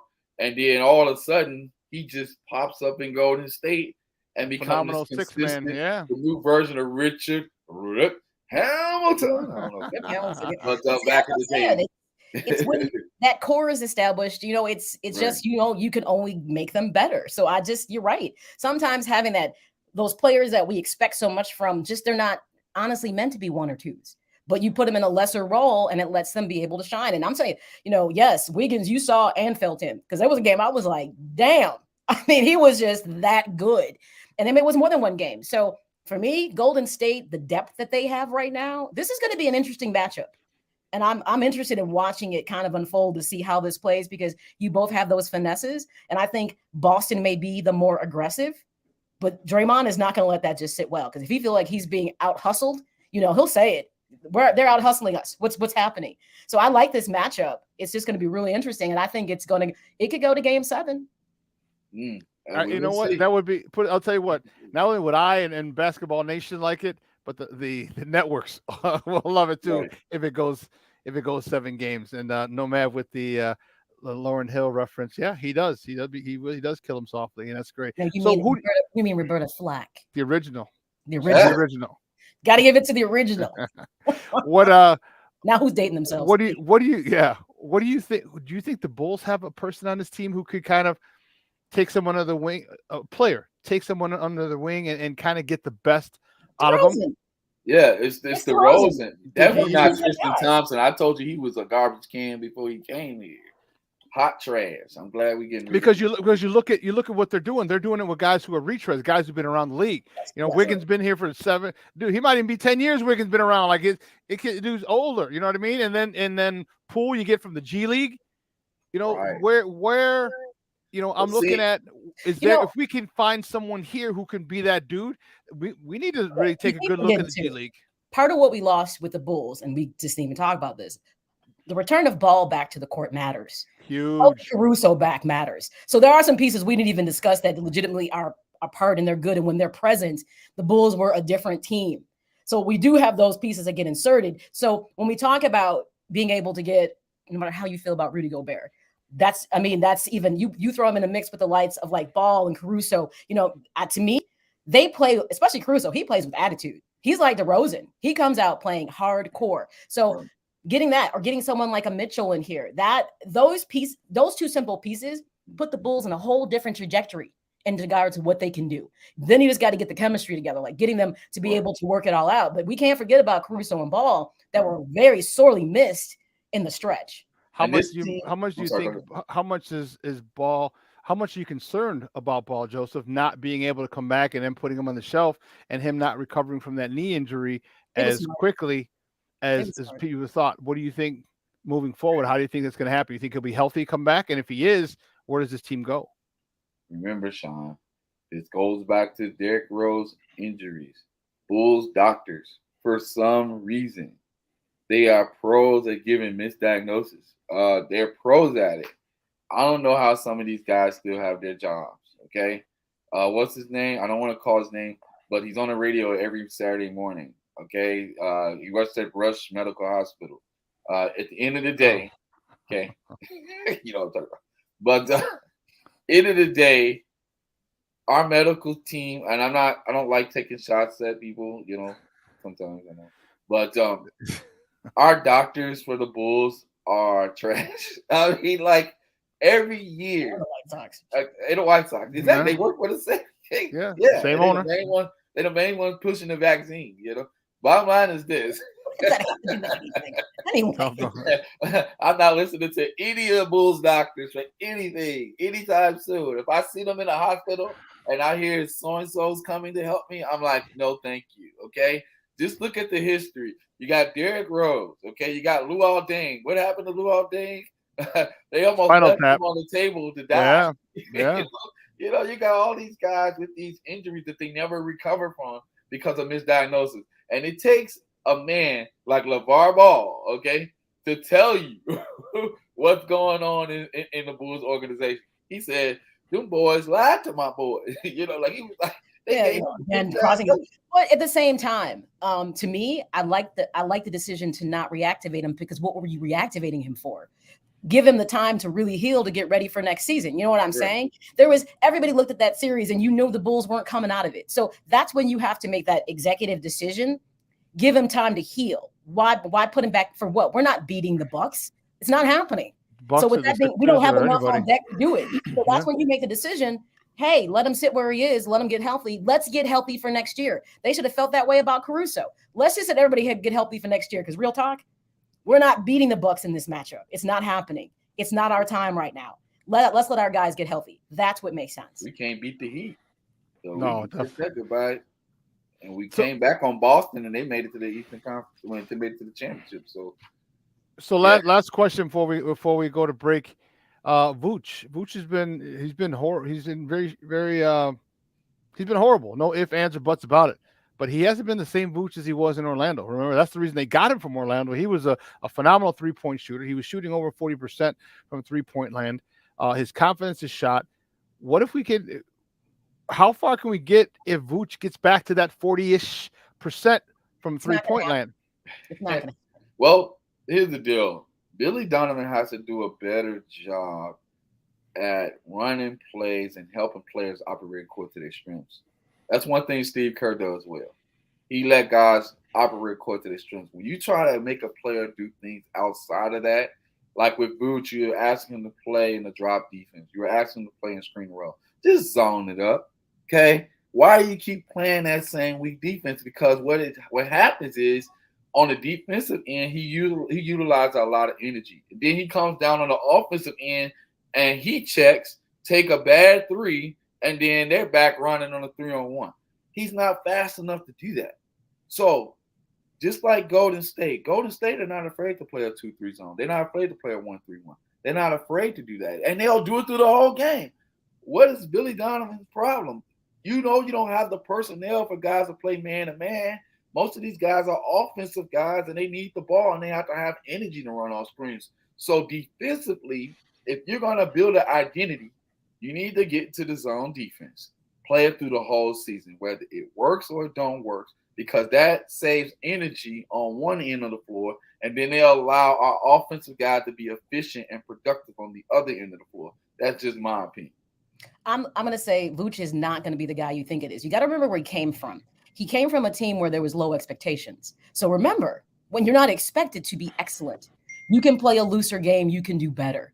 So to me, the numbers you got with him coming on Orlando might have been a mirage. I mean, you see they let Aaron Gordon go. I mean, they had Aaron Gordon. At one point, they had a decent squad, but they could never seem to break through that ceiling to do better. It's easy to perform at a higher level when nobody expects much from you. So hence he got here, an expectation raised, and all of a sudden he just couldn't perform. I'm sorry. You want somebody give me someone like Doncic all day, every day. All day, every day. Granted, he's not your typical Euro player either to me. He just doesn't have that finesse that you see from Doncic. He's more of a bull in a China shop type deal, which I'm okay with. Mercy, yes, he is. Luka is from the streets of Europe, okay? Tony Kukoc is from the streets of Europe. These guys come from these war-torn countries. They ball. He has attitude all day, every day, and with a smile. He looks. He dunked on me. Okay, I'll just drop a triple-double. That's okay. That's cool. Right.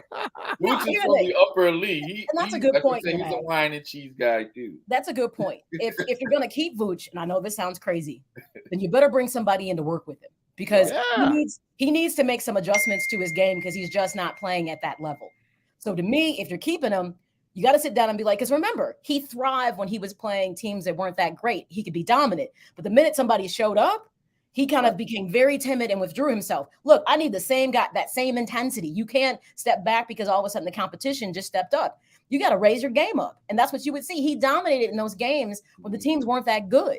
So that's not okay. So here's a question. It's you could see flashes of potential here, and he's too old for us to be talking about potential. But you see flashes of it here, but yet when you need it over here, you can't get it. So either you bring somebody in to work with him to improve his game if you're keeping him, here. That secondary kind of big man to be on the team that comes with the attitude. Everybody can use a cleanup man like Rodman. Hustle, helping you create second chance opportunities on offense that people are missing. They didn't get enough of that. This shoot and run down the court. I was like, well, we're not going to try to get the ball back.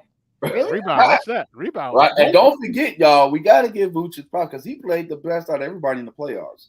I'm just going to throw that out there. He played the best. I mean, he showed up as best as he could. You're right. Yeah. He played the best in the playoffs. So I can't take that away from him. Hopefully he can carry it into next season. That was just my job might be on the line. So let me show I can't. Yeah. Let me show up and show out just in case they decide they want to get rid of me. They get to pull out that Milwaukee film and say, well, in the Milwaukee game, he did match up against Lopez and others relatively pretty well. So, that was just an audition to keep his job is what that was. Hey, can I send this announcement before you guys go? Just a shout out, real quick. I got blessed with a nice gig, so I'm just letting you guys know. I am officially over the Chicago region. I am the director of Chicago Cubs baseball camps this summer. So what? Yes, summer camp, baseball camp. So I'll be the director. I don't know how I got that job, but I got. Well, blessings. Lord bless you. So I'll congratulations. Be 12. I'll be in Lake Forest. I'll be everywhere. It's on the Cubs website. They promote it. David Ross promotes it. And I was like, how did I get this job? But it was like they love my diversity. Just in case people might want to put their kids. Now you got somebody. You personally know somebody involved. Okay. Well, congratulations. Yeah, so I got congratulations, man. I'm the site director. So it's 6 professional sports teams. I'm over Chicago. And you got the Yankees. They have one.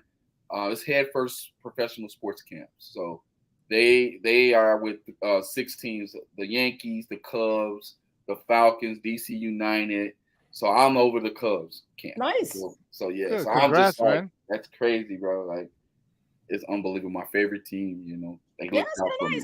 That's nice. Well, congrats for you. Yeah. Good stuff. See. Yeah. All right. Excellent. All right, guys, we got to take a quick break on the other side. We're gonna have some more. We're gonna have some White Sox talk on the other side. I have a lot of questions, so don't go anywhere, folks. Keep it locked right here. Shawn and Maya in the morning on Sports Zone Chicago. AutomotiveMap.com presents the Sports Flash on the Sports Zone Chicago. The Blue Jays nipped the White Sox 6-5 on Tuesday. Alejandro Kirk hit a pair of 2-run homers. Kevin Gausman pitched 5 innings to win his second straight start. Andrew Vaughn homered and had 4 hits and 2 RBI for the White Sox, who begin a stretch without all-star shortstop Tim Anderson. He's expected to miss at least 3 weeks after straining his right groin in Sunday's win over the Cubs. If it's fair, it's going to leave the yard. And the Cubs have the lead. Patrick Wisdom with a long home run. The call on the Cubs radio network, 8-7 the win over the Brewers Tuesday. Patrick Wisdom with a tie-breaking solo homer in the 8th. Wilson Contreras and P.J. Higgins also went deep. David Robertson worked the 9th for his 7th save. The Bears will hold their final round of OTA workouts June 6th, 7th, and 9th. Mandatory minicamp June 14th to 16th. For lightning fast sports updates, download the Score app. It's free and one of the most popular sports apps in North America. I'm Chuck Sanders. That's the Sports Flash on the Sports Zone Chicago. Welcome to Allstate, where you can save just by being you. DriveWise in the Allstate mobile app gives you personalized driving feedback, and by adding it to your policy, you can save for driving safe just by being yourself. Allstate. Here, better protection costs a whole lot less. You're in good hands with Allstate. Click, call, or visit allstate.com to save today. Not available in every state. Savings based on DriveWise and other safe driving discounts. Savings vary. Subject to terms and conditions. Allstate Fire and Casualty Insurance Company and affiliates, Northbrook, Illinois. It's Macy's Ultimate Shopping Event with an extra 25% off summer trends when you use your coupon or Macy's card. Like 30 to 50% off men's suits and blazers, 10 to 50% off fine jewelry for your next standout moment, and style your sanctuary with 50 to 60% off comforter sets. Plus, Macy's Star Rewards members earn on every purchase except gift cards, services, and fees. See Macy's.com/Star Rewards. Savings off regular sale and clearance prices. Exclusions apply.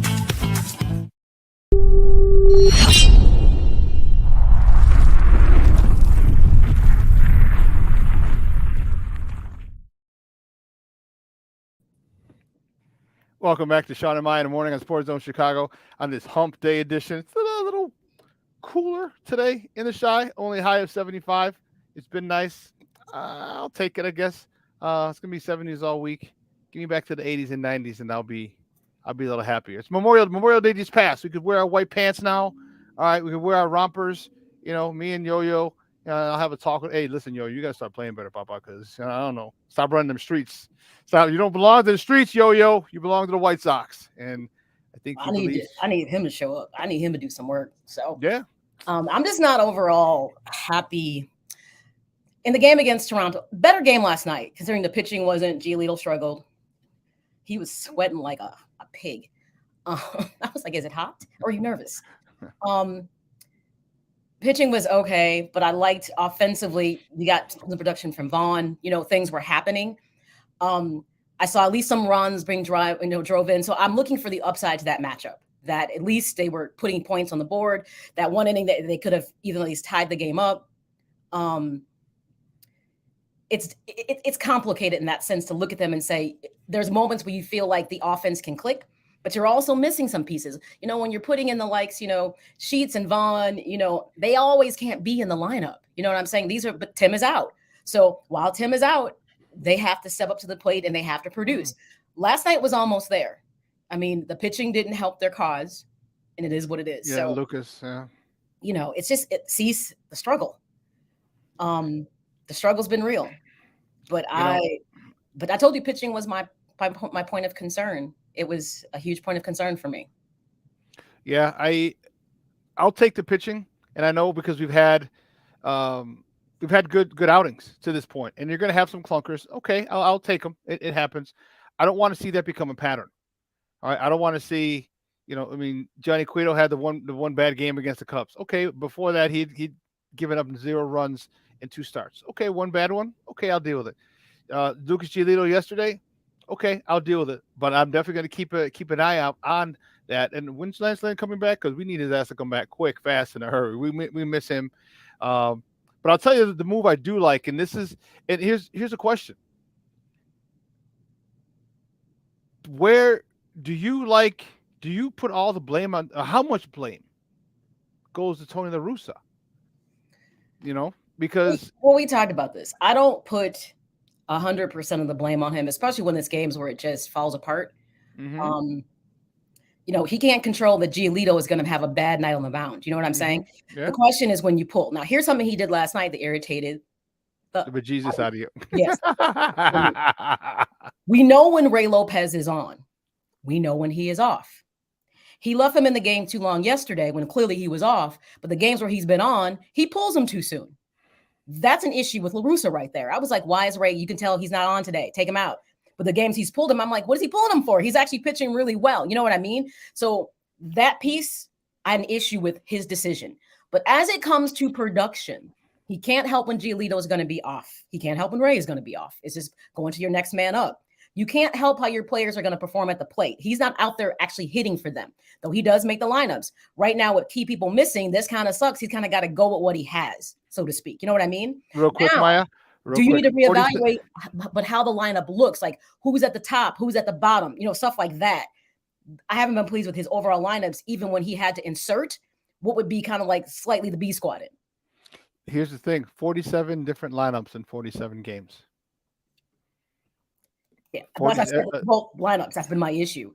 Now, mind you, here's what's interesting. Are the lineups that we've seen, the variety of them, because one of injury and then trying to make adjustments to find the right fit? Is that part of the issue? Because sometimes you got to let stuff just sit where it is and let it breathe a bit for it to come together. So if you keep switching it up, it's not helping them to get that chemistry. I mean, baseball is weird. Even though it's individual at the plate, there's still a synergy that happens with the players in the lineup. And he has switched it up too much. I do take exception with it. I will tell you this.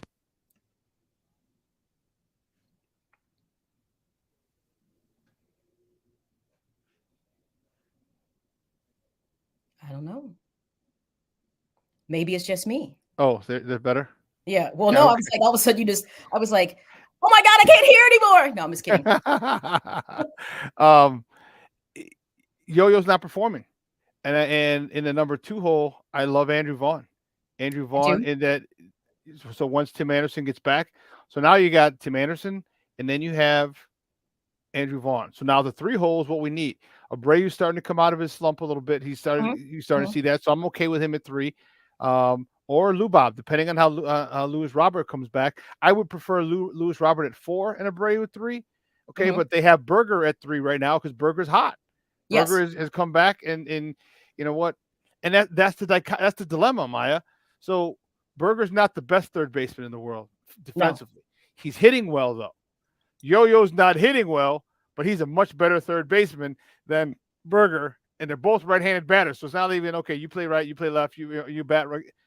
So what would you want to do with that situation when Yo-Yo gets back? I mean, look, and that's you're right. Berger is not good at third. He's slightly a liability. There's been some plays that have been missed that actually even changed the trajectory of the game yesterday, to be honest. I think honestly, when Moncada's ready, you got to put him back in, and you got to hope that he can get back up to speed.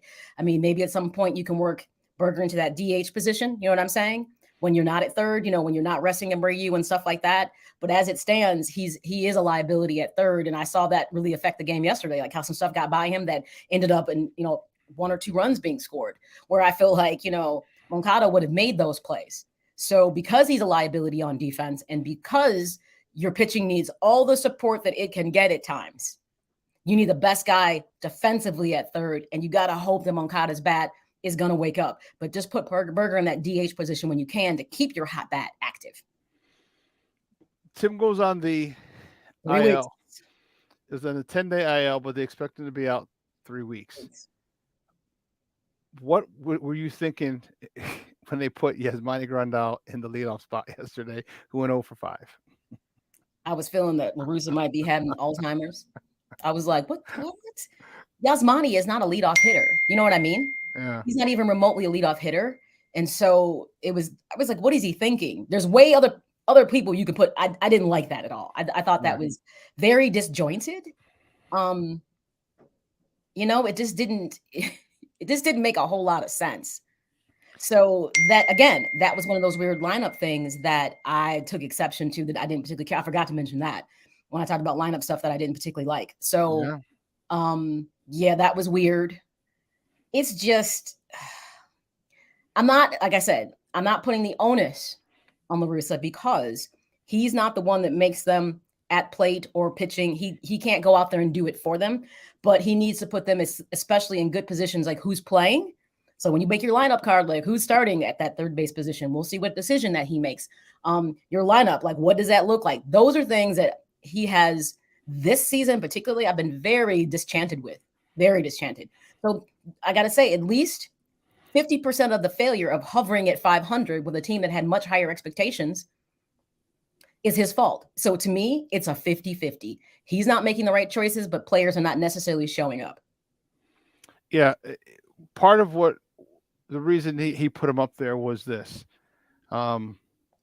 He has a great walk rate, and he hasn't been hitting, he hasn't been doing anything. And going into the game yesterday, he was batting 164. So you're thinking, well, why do you have a guy who's batting 164 to lead off the game? Well, he's got a walk rate of 23.2. He's got 87 walks this year. It's 7th in baseball. So if trying him on, I can see that, but I think you need to do it again. I don't think you need to. Look, okay, I get that stat's a beautiful stat. I totally understand. That doesn't mean you should be the start off. Maybe you should be further down the lineup. Put a person who can get on base because their percentage at bat is there. So I mean, I get it, but yeah, let's not do that again, because I didn't particularly care for it. If it doesn't pan out, you're allowed to try something out to see what you think about it. Mm-hmm. And if it didn't kind of materialize the way that you thought it would, then you know that kind of thought process, despite what the numbers say, didn't quite pan out. Because you got to look at too, like, who's your starting pitcher? Are they a high percentage walk type pitcher? So that's the thing, that matchup, like if your guy on the mound is not a high percentage in regards to walks, then that theory you just postulated doesn't make a whole lot of sense. Yeah, I see your point. If the guy they're facing doesn't give up a lot of walks. Yeah, it's not. That negates it. That negates it. Yeah, that whole you put that up there with the guy that you think that has that percentage. Like, work stat against stat. And if that's what you're using your stat, then you got to go look at that starter and say, but how does he perform in regards to walks, strikeouts, all that stuff? Okay, this might work because of what his percentage is. So if you're going to use a stat as a reason to create your lineup, you better use that stat to evaluate the starting pitching to make sure that what you're doing makes sense. Otherwise, it's illogical. And I just was like, yeah, no. I saw it. I was like, What? I was like, okay. So yeah, I was concerned about that too until I was reading. I was like, okay, I get it. So we're trying something new. Okay, you tried, didn't work out. Okay, let's not do it again. Lewis Robert was activated off the IL yesterday. He did not play, but he was um, activated. How soon do you think he comes back, and what kind of boost is this guy going to give this team? He was playing at a good level, and I would say an above average level before he went down with the COVID issue, and now he's back. Give me your thoughts on him coming back. I don't know if he's playing or not, but he's back. Well, here's the problem. You never know what to expect when people come back, especially like with the COVID situation, because COVID kind of affects everybody a little differently. Yeah. Some people struggle with it. We know it's called long COVID. So he's nowhere near being in what we could say is that long COVID phase, which goes months beyond. You're still experiencing fatigue issues, sometimes mental fogginess, anxiety increases, depression, along with some other stuff. So it affects people in different ways. So it's hard to call. Is he going to be a person that's affected by COVID beyond just being past that window of when you can return to the team? Can't gauge that. He did seem like he was beginning to find his rhythm. So now we're like reset button because he's been away from the game, got to get reacclimated. But if anybody makes adjustments, I feel like he's mature enough with being at this level that he's going to go to play at your high level. Yes, COVID does mess with your heart, but not everybody. That's what I'm saying. It's the most freak disease I have ever seen. Yeah. In regards to everybody's impacted entirely differently. So to me, because I don't know how he was with COVID, like it'd be curious to know what were his primary symptoms. Like some people are asymptomatic, don't even know they ever have it and never miss a beat. That's what I'm saying. So was he like really like tired and just, was the cough the issue? Because we don't know really what his symptoms were. It's hard to gauge him coming back, how he's going to perform. He'll probably be winded a little bit though, because you know what, just the training and being out there night, night in and night out and kind of getting back that rhythm. There might be a little slump, but I feel like, he'll make the adjustments accordingly. Yeah. I'm hoping he comes back with very few repercussions from it. Realistically, I don't think he's going to come back, symptom free, or I should say repercussion free. I think he's going to have some issues, some lingering things he's going to deal with. I hope he can manage them, and we haven't had this team together all season. All right. We still haven't had the season together, this team. Again, I'm looking at the training staff, looking at Eloy. It's a situation where it seems like Groundhog Day, where guys just keep getting hurt. Yes. And that's why I'm like, they're hovering at 500, but they're managing to do it, not having the full platoon out there to play. Even when the pitching, even Keuchel, who is maddening, actually had some quality starts that shocked the hell out of me. I was like, whoa. Cueto finally had his falter, and I was irritated with that. I was like, this is the game you want to Yeah, of all games, dude. Come on. I was cursing like a sailor. I was mad. I stopped watching it. That's just how mad I got. I was like, you played lights out, and you get to the game that if you want us to be so endeared with you, this is not the game to just implode. But everybody, you know what? If he bounces back, because that's only one game. If he bounces back and I can see those other starts, then I'm fine with it. The thing that's interesting about COVID, Armando, you shared your experience. I'm glad, one, that you're okay. And yes, that can be an effect. What's interesting about COVID, and I think this is never talked about, your approach at recovery is interesting. If you tend to be athletic because of how much you oxidize, put oxygen through your body by working out, most people who got COVID tend to recover differently because their body was used to raising their body temperature. Something else that a lot of people do, they're doing a lot of like the cryo chamber stuff. They're also doing a lot of sauna related stuff to raise temperature. There's a lot of holistic things you can do that can impact you differently in regards to recovery. But no one ever talks about that because why would they tell the general public what could be some other good things to do in order to recover? And again, I don't think the White Sox, from a training staff, they're not going to think like that. You need someone who's like a Tom Brady guy. Yes. Dr. Is it Hernandez? You need people sometimes who think outside the box with illness, because look how healthy that Tom has been in his career, generally speaking. Yeah.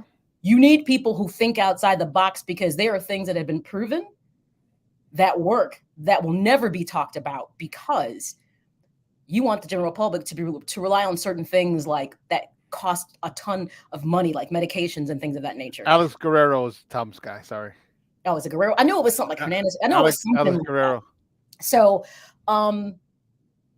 being that this is interesting, it's summer, so it's going to get warmer out. So we'll see if he struggles. You'll see it. You'll see if he struggles. Yeah. But I think he might still be a little fatigued just because, he can cover a lot of ground, so that you may see a lapse in that a little bit. But as time works, again, we don't know what his symptoms were. So it's hard to gauge what it's going to be like when he comes back.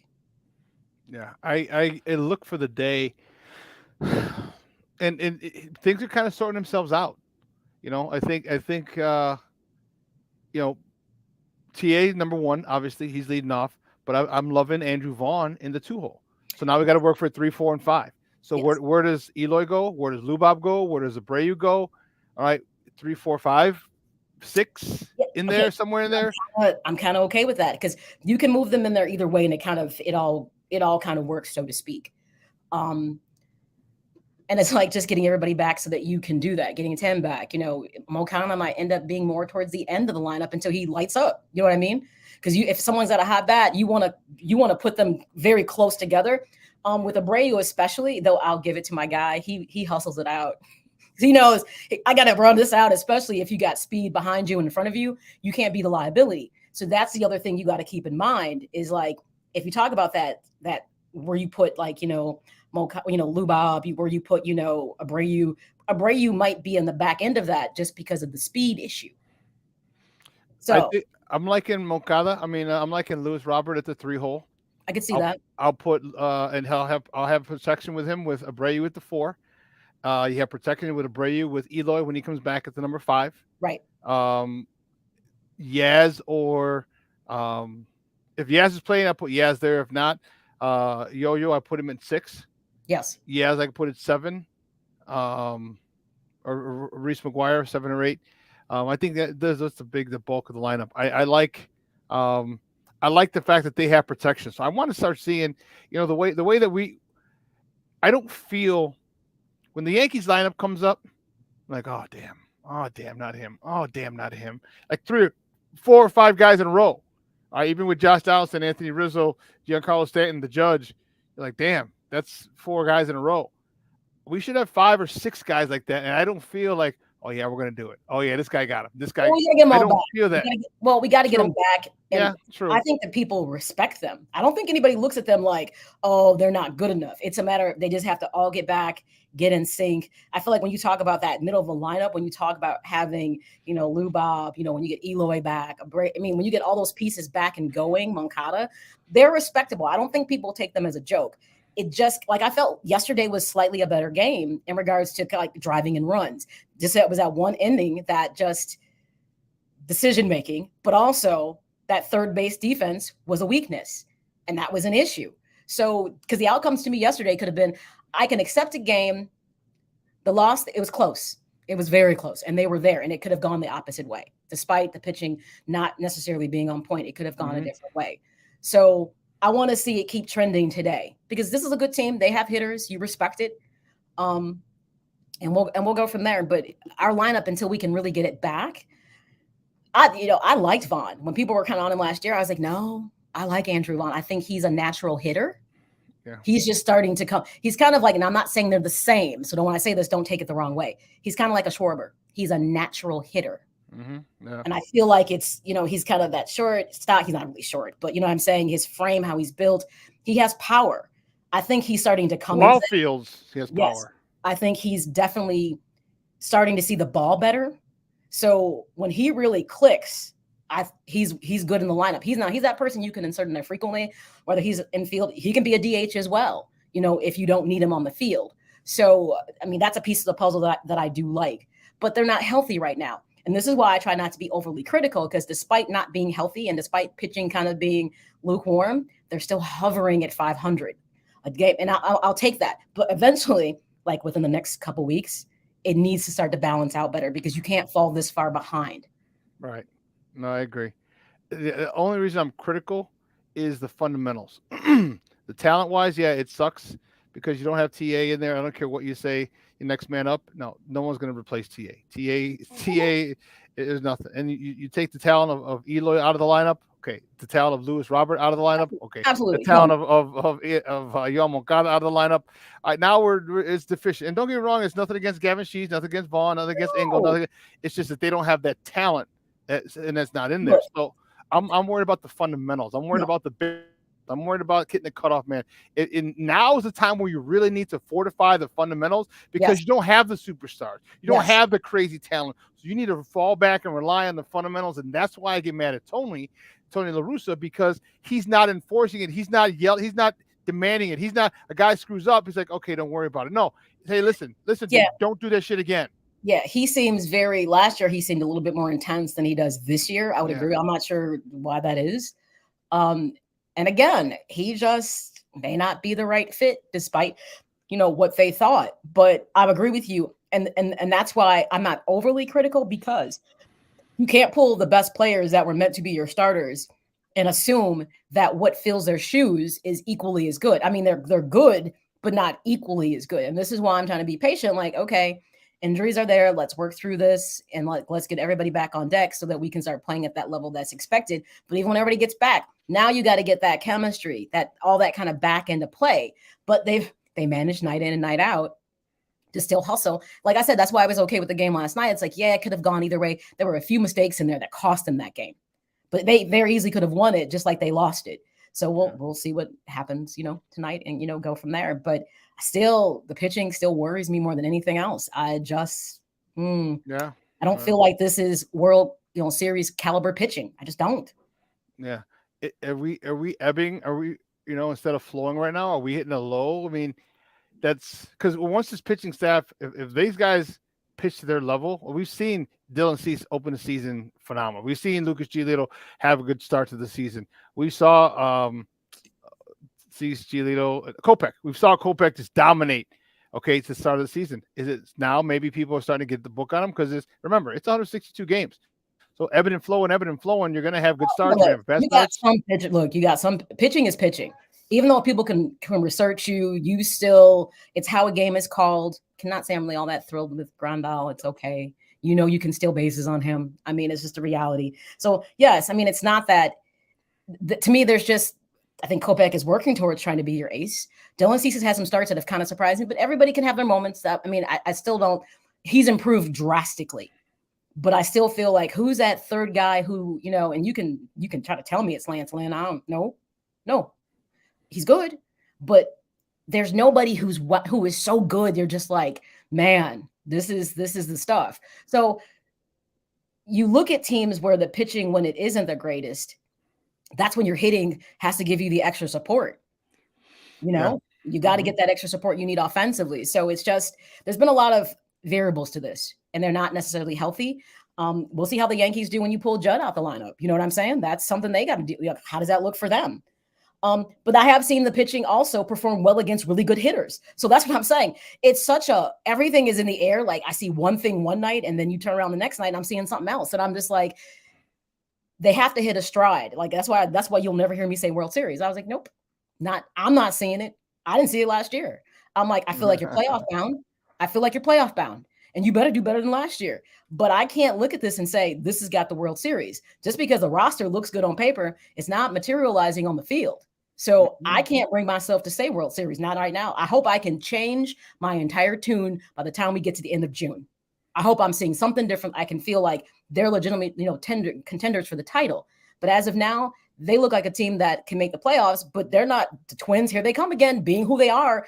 You look at the Twins don't have this team that's stacked with superstars, but yet every year, somehow they're competing. It's got to be something with the managing because Gardenhire is gone. They have somebody new in there, but yet they're still competitive. They stick to the fundamentals, and that's what it is with this team. They're very fundamentally sound, and they for the most part they don't beat themselves. If you beat them, you're going to have to beat them. They're not going to lose the game to you. You're going to have to beat them, and that's been the Minnesota Twins MO. As long as I can remember, back to the Piranha days when Ozzie was coaching against them, and that's the way they run their organization. We're not going to lose the game. If you're going to beat us, we might not be that good, and you can beat us. But if we're not going to lose the game. You still have to win. So that's true. Listen, we got to take a quick break. So on the other side of the break, we have more sports conversations. So don't go anywhere, folks. Keep it locked right here. Shawn and Maya in the morning on Sports Zone Chicago. AutomotiveMap.com presents the Sports Flash on the Sports Zone Chicago. The Blue Jays nipped the White Sox 6-5 on Tuesday. Alejandro Kirk hit a pair of 2-run homers. Kevin Gausman pitched 5 innings to win his second straight start. Andrew Vaughn homered and had 4 hits and 2 RBI for the White Sox, who begin a stretch without all-star shortstop Tim Anderson. He's expected to miss at least 3 weeks after straining his right groin in Sunday's win over the Cubs. If it's fair, it's going to leave the yard. And the Cubs have the lead. Patrick Wisdom with a long home run. The call on the Cubs radio network, 8-7 the win over the Brewers Tuesday. Patrick Wisdom with a tie-breaking solo homer in the 8th. Wilson Contreras and P.J. Higgins also went deep. David Robertson worked the 9th for his 7th save. The Bears will hold their final round of OTA workouts June 6th, 7th, and 9th. Mandatory minicamp June 14th to 16th. For lightning fast sports updates, download the Score app. It's free and one of the most popular sports apps in North America. I'm Chuck Sanders. That's the Sports Flash on the Sports Zone Chicago. Welcome to Allstate, where you can save just by being you. DriveWise in the Allstate mobile app gives you personalized driving feedback, and by adding it to your policy, you can save for driving safe just by being yourself. Allstate. Here, better protection costs a whole lot less. You're in good hands with Allstate. Click, call, or visit allstate.com to save today. Not available in every state. Savings based on DriveWise and other safe driving discounts. Savings vary. Subject to terms and conditions. Allstate Fire and Casualty Insurance Company and affiliates, Northbrook, Illinois. It's Macy's Ultimate Shopping Event with an extra 25% off summer trends when you use your coupon or Macy's card. Like 30 to 50% off men's suits and blazers, 10 to 50% off fine jewelry for your next standout moment, and style your sanctuary with 50 to 60% off comforter sets. Plus, Macy's Star Rewards members earn on every purchase except gift cards, services, and fees. See Macy's.com/Star Rewards. Savings off regular sale and clearance prices. Exclusions apply.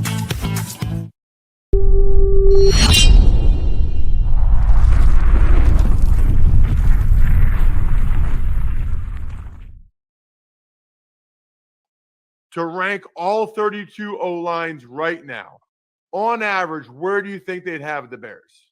Oh, they're going to have them based on what they look like on paper. I'm not disagreeing, but from what I do and I evaluate talent, I think they're a lot better than what they were. And part of the reason is, and this might be a long answer, Juan Castillo was the coach the last 2 years. Juan wanted these big elephants who couldn't move. Now, I'll give you an example.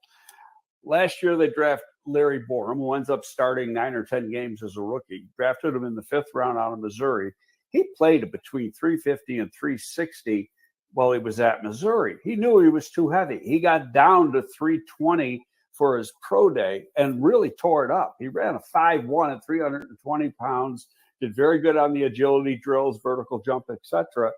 And then he gets to Chicago and Juan says, "You're too small. I want you big again." And they make him get his butt back up to 335, 340. And the same with Tevin Jenkins. Tevin Jenkins was 312 pounds at the combine.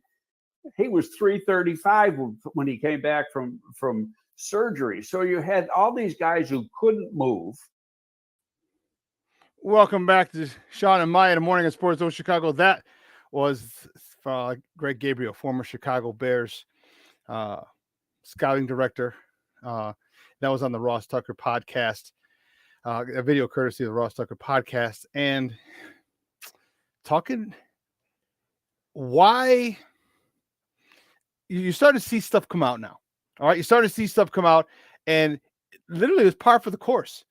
It was par for the course. You get a guy in our old head coach Matt Nagy, who was so stuck in his ways, did things his way, be damned with whatever he thought works. He pulled the old Frank Sinatra. I'm gonna do it my way. Okay, right, wrong, or indifferent. He gets a guy ahead, an old line coach who has the same mentality. Okay, who has the same mentality, and you try and you sit there, and that was one of the things that we had talked about. Why was Harry Hiestand gone? Why Harry Hiestand was very well respected. Offensive line didn't have any issues. Remember, that was the year. Wasn't that the year that Bill Lazor called the last couple of plays? The Harry Hiestand years? Yeah. No, Harry Houston was right before. I think Laser was involved. I just don't think Harry. I'll have to look it up. I don't think Harry was still there that year. Let me Okay. Yeah, and here's the thing, especially nowadays, you got to figure out what your identity is. Okay? Because if you figure out what your identity is, then you're going to have to know what type of lineman you want. It's that simple. Right? Which is, again, another reason why I am not growing, because I've liked the guy. My fondness for Ryan Poles continues to grow. Okay, it continues to grow. He has stated very succinctly what he wants. He has stated very succinctly what he expects from his offensive linemen in particular. And he hasn't strayed from that. Okay. He hasn't strayed from that. Houston was came in 18, left in 9, got fired in 19, December of 19. So he was there for 2 seasons, 18 and 19. Okay. All right. So now you want these guys bigger. So if you have, and it's part of your identity, who you are as an offense. If you don't have an identity, you don't know exactly what it is you need. And I don't believe, put it this way, it wasn't evident to any of us. The average fan, football fans, true football fans, or hardcore football fans, it wasn't evident to any of us what your identity was as an offense. Okay? So you like big linemen. Okay, great. But if you're running a system that needs them to move, you don't need bigger linemen. You need guys who can move. So we're going to see. I am excited to see what Tevin Jenkins looks like. I'm excited to see what Larry Borum looks like. And I mean, we've seen them in OTAs, but I'm talking in game. Give me practice, give me training camp, give me preseason games, because they're going to play a lot. I want to see how those guys play then. Now that Tevin Jenkins' back is okay. He has lost a considerable amount of weight. He's changed his body composition. Larry Borum as well. And here's the one thing that I love about him that you can't teach. You can't teach someone to be a nasty son of a gun, nasty son of a bitch. You can't. You cannot teach that. They both have that in their DNA. So you've gotten them lighter. You've gotten them stronger with attitude. I really am excited to see how this plays out. Because if you did, let's just say it works out. Those guys become your left and right tackles. I don't know, place either one wherever you want. Jenkins left, Borum left, Jenkins right, Borum right. It doesn't matter. And you're happy with them there. Well, guess what? Our offensive line is pretty set. Okay. So now you have Lucas Patrick at center. You have Cody Whitehair at the left guard. And one of these guys, one of the 37 linemen you drafted or signed in free agency or undrafted free agents, has got to be able to fit that right guard position. Got to be able to. And as a matter of fact, there is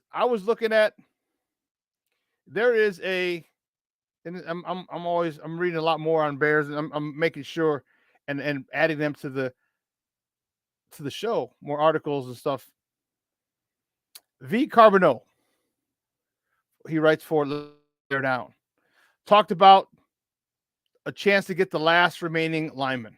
This was reported a few months ago, and this according to V. I don't know what his first name is, V, but Carbonneau from letsbeardown.com.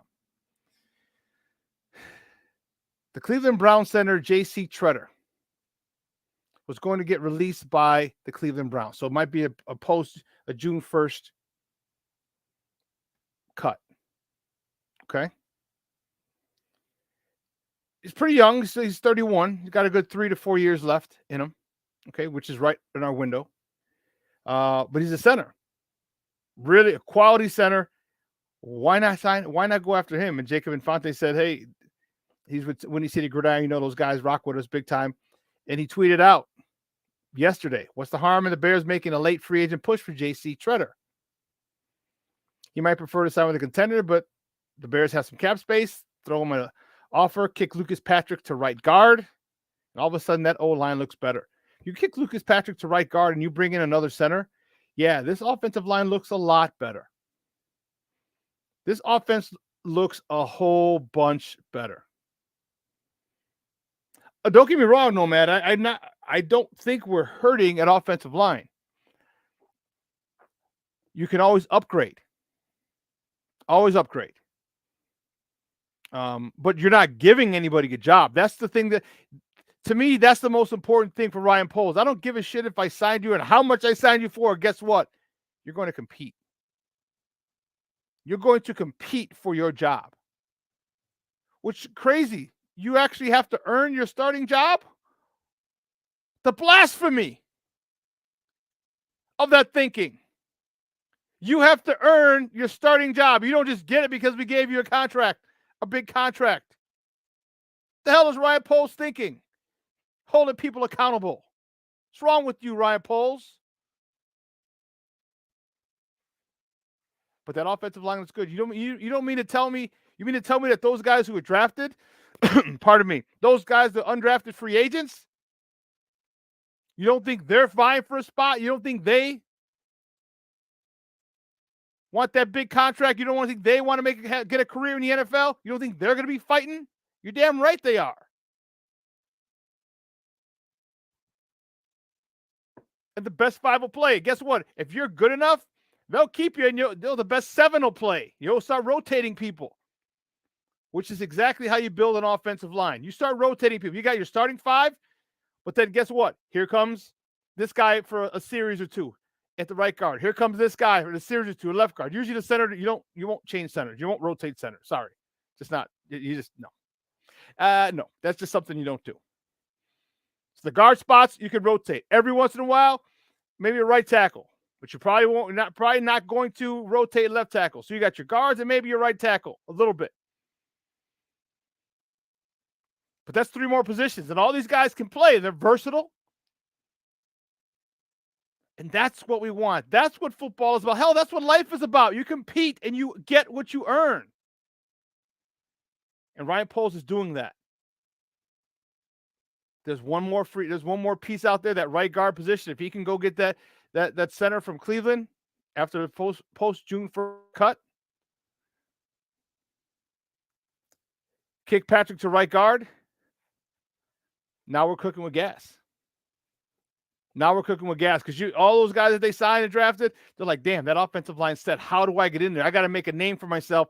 I've got to stand out in OTAs and training camp. I have to. If I want my football career to continue here in Chicago. And what that does is, oh my God, you know who the biggest benefactor of that is? David Montgomery, Khalil Herbert. Whether they keep Tristan Ebner or not. And the biggest benefactor of that is Justin Fields. Because if you're running the ball down people's throats, you can't stop the run. Justin doesn't have to carry this team. He can. They're going to ask him to a little more this year than last year. But if you can have the offensive line carry this team, or your young quarterback carry the team, you're going to want your offensive line to carry it until your young quarterback can. And how do you get him confidence? By putting him in a good position to be successful. Putting him in good positions. What position is that? 3rd and 5 or less on a consistent basis. On a consistent basis. You get me 3rd and 5 or less, Justin Fields is going to go to work. Don't give me 3rd and 2 on a consistent basis.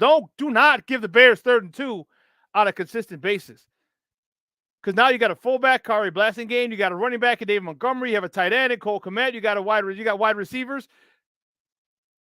So are they going to run the ball? Are they going to run an ISO, a stretch ISO, or are they going to have a bootleg, pull it out, have Kari Blasingame come out of the back door, have Cole Kmet come out of the back door? Now these are all things that work well when your offensive line is set. These are all things that make it easier for a quarterback when you can run the ball. These are all things that make it so much more exciting to be a play caller or to be a quarterback like Justin Fields when your offensive line is set.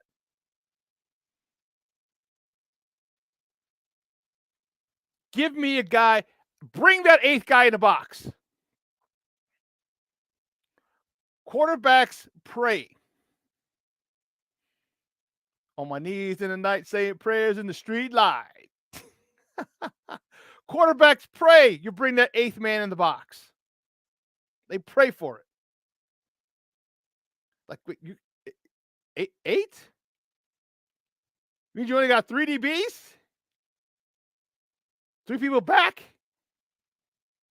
You got Velus Jones, and we talked about what they're going to do. We talked about the concepts that they're going to have, the West Coast concepts, the mesh routes, the crossing routes.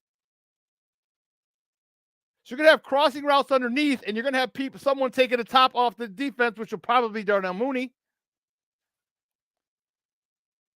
Byron Pringle.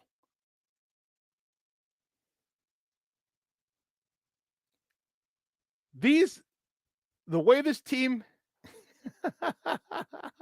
you got it, huh, Brandon? Good job, Papa. Yeah. But Cornelius, 4.4, you don't have to have 4.4 speed. It's okay. The football speed is way different. When you get out there and you're running and you got adrenaline going, you're running with a purpose. It's a completely different. And there's a whole bunch of things that could go wrong in your 40 time. The clock operator, your start, so much more different things. Once you get on the field, it's a different game. I'm not saying he has breakaway speed, but he has worked on his speed, and he looks a lot faster on the field. Consistently worked on his speed, bro. He had the 80-yard run against the Texans. And he's fat. That was 2 years ago.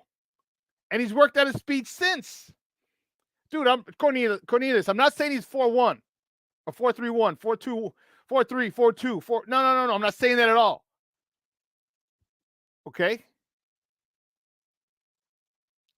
Velus Jones, yes. Suleiman, 4.3 speed.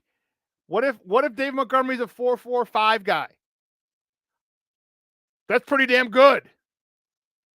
Are you expecting him to take it 80? If you expect him to take it 80, yeah, he might not get it. Very few guys very few running backs can take it 80. But if we're going 40, we're going 50, 55 yards, 60 yards. You break it, you get to that third level. Now we're talking. My fastest time was a 4.5. So I didn't have breakaway speed. But you get me 50 yards in, 50 yards in, I could beat you to the end zone. Anything longer than that, 55, 60, yeah, you'll probably catch me.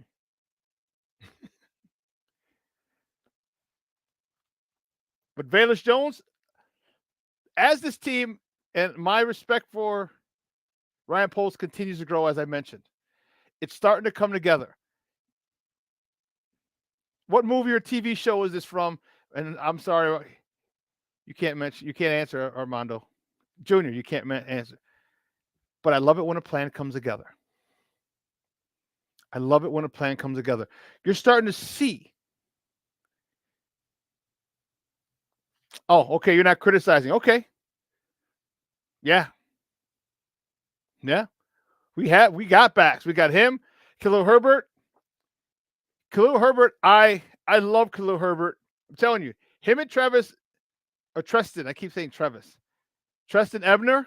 If he makes the squad,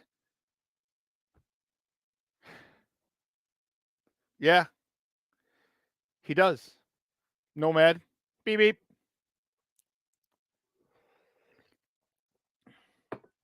Brandon, you are correct. I am impressed, sir. Brandon, reach out to me. I'll send you 2 Sports Zone Chicago stickers. Yeah. Well, Brandon, here's what we talked about. We had Zach Pearson on about a month ago. Actually, no, a few weeks ago in the first about a month ago, right after the rookie camp. And if you remember, the first question I asked him, can you tell he runs a 4.3?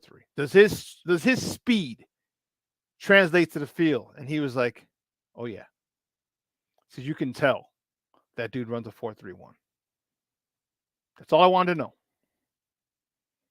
That's all I wanted to know. Okay. I don't give a shit what your 40 time is. Okay. Unless it's a 4.7 and you're a wide receiver. But hell, even Jerry Rice was a 4.6 and he ran away from people. Ivan said it perfectly. It's football speed. It's a different aspect than running on a track. When you're running on a track, your adrenaline is not as high. Okay? You're running, trust me. Yes. Sophisticated thoughts? Yes. Hell yes. Is that one cut and go? And that decisiveness, that was my game. That decisiveness. Once I cut and I'm gone, if you catch me like, you don't catch me right away and you got to start chasing me, man, I grew up being chased. I grew up being chased. All right. I grew up being chased, dog. So when you're running for your life, as opposed to running for a time, running on a track, it's different. And if you listen, how the hell did Emmitt Smith have all these long runs? Emmitt Smith was a 4.6. 4.6. And you had guys running 4.3s, 4.4s back then. Why? Because he got through so quick. And if you caught him like, oh snap, he's in the second level before you realize it. Now he's in the third level. Now you got to go catch him.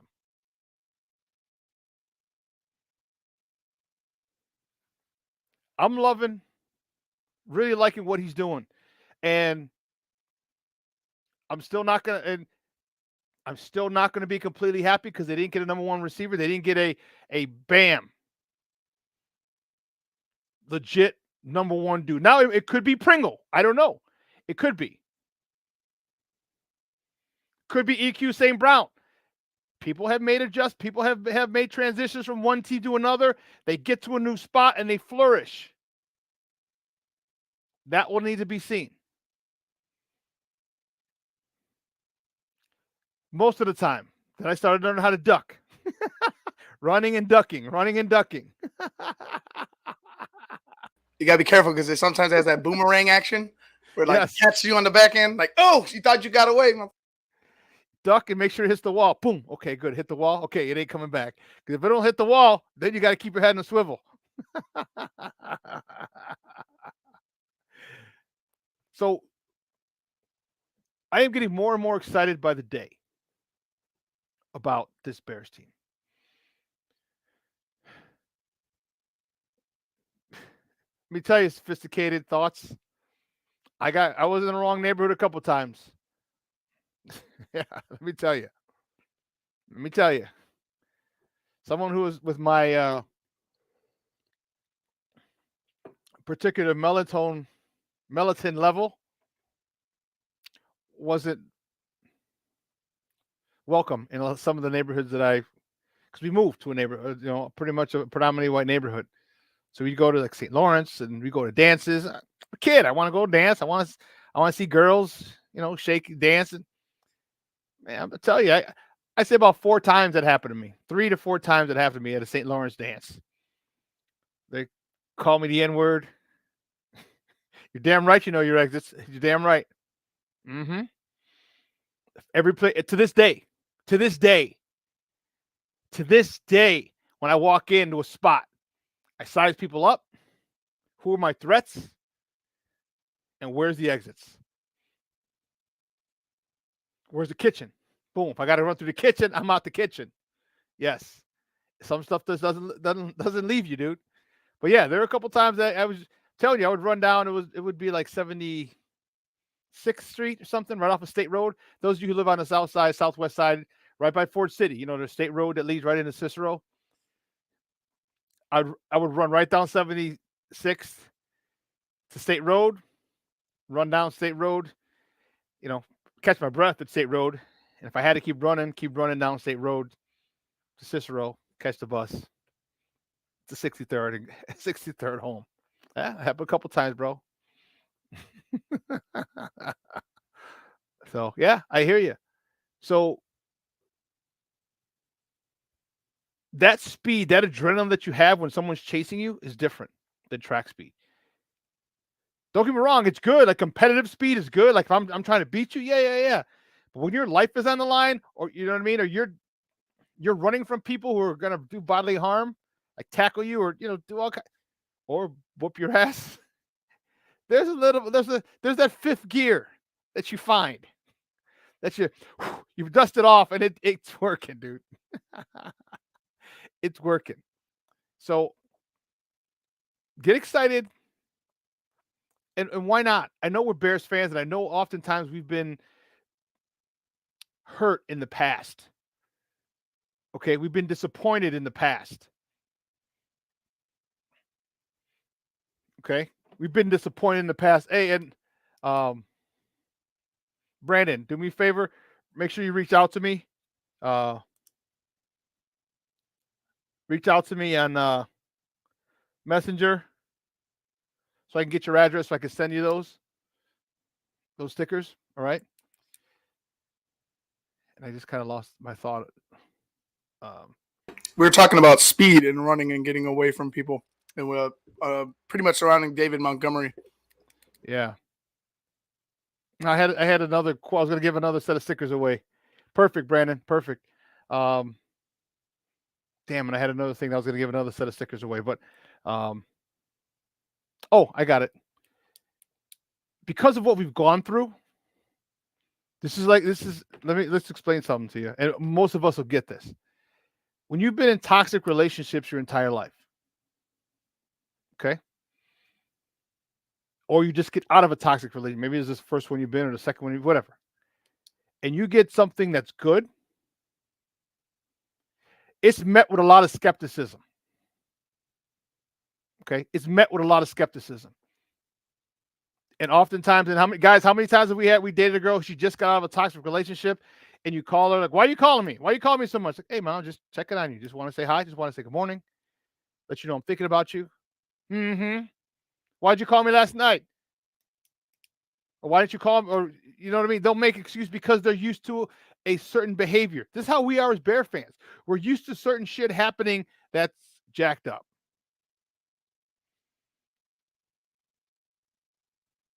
But I've also said, and if anyone tells you what song this is, you get or who said this, it don't take a whole day to recognize sunshine.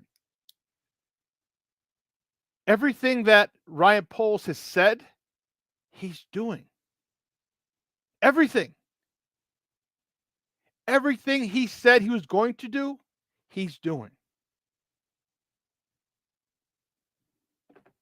That's different for us as Bear fans. That's different. We're not used to people saying, I'm going to do this, and them doing this. Whoa. That's different for us. You know? But watch what he does, watch what he says, and then watch what he does. They're aligned. They are aligned. He wasn't going to bring a lot, wasn't going to go spending a lot of free agency. He didn't. He had one guy that he wanted that he saw, Larry Ogunjobi. Like, man, we need that 3 technique for this defense. Let me go get him. Oh, you failed the physical? You're out. I got to move. Got value. And the most important thing, he didn't say this. He said it without saying it. He's getting guys that fit the scheme of offensive and defensive coordinators. That is unbelievably intelligent. That shows you have a guy with a plan. You have a guy who's disciplined to stay with the plan. You have a guy who will not get distracted by a big name if he doesn't fit the scheme offensively or defensively, or if he could be a cancer to that. Because right now, it's going to be all about culture now. This new culture they have in the Bears locker room is different. So you better be able to fit the culture, and you better be able to fit the scheme. Because you might be able to fit the scheme, but if you're a piece of trash, they're not bringing you in.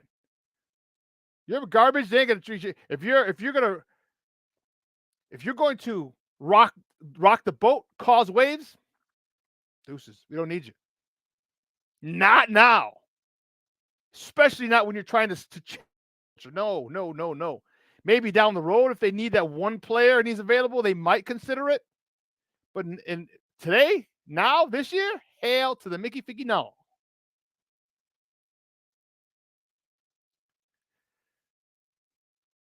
Well, Brandon, yeah, he does know how to scout, but let's not forget these are all the like Mark Sadowski and all those guys. They have players. They got great players. They got great players in the past, but there was no system. There was no set system, so they were just like. So you would see their ability in certain situations and games, like, oh my God, but they didn't have a system.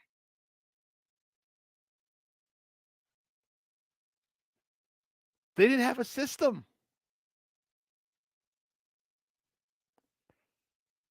So if you don't have a system, how do you know if this guy's going to fit what you need? Because he's a great player?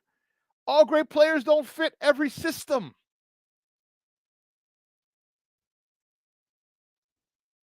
Okay? Offensive, if you're going to strictly run the ball, not zone blocking, you're going to go man up blocking, then yes, you want your guys to be 330, 340 pounds who can move people.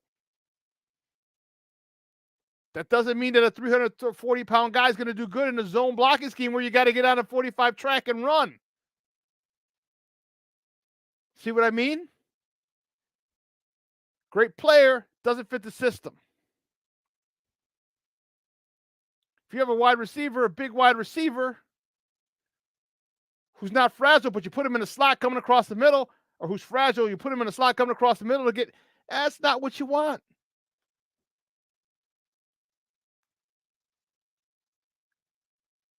So I'm telling you, watch what they say. Watch how it equals up to what they do. And if you recall before, I talked about what Ryan Poles is doing. He's getting guys on 1-year, 2-year contracts. These are prove-it deals. These are prove-it deals. You want to stay with us long-term? Prove it. Because you're going to have, every team has their stars. Okay? Every team has those guys who get those big, long contracts. And luckily, we don't have to wait we have to wait for another four more years because they're going to pick up Justin Fields' 50-year contract. Trust me. They're going to narrow that thing now. So let's see who they got to pay now, because a lot of other things they can get young guys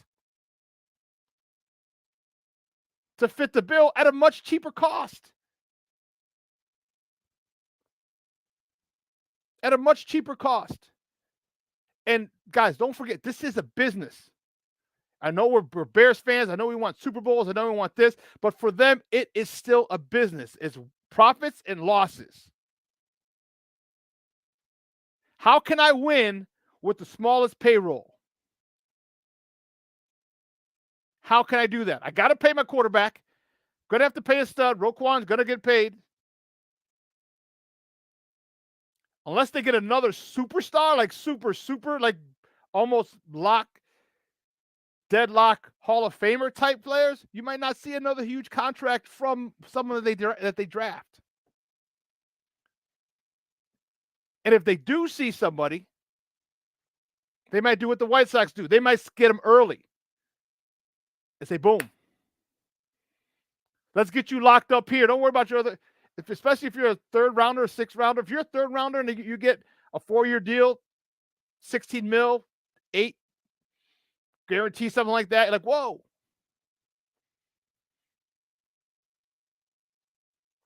The way he's approaching this, Nomad, I wouldn't say genius. I would just say unbelievably just smart. Just smart negotiating. Smart mentality.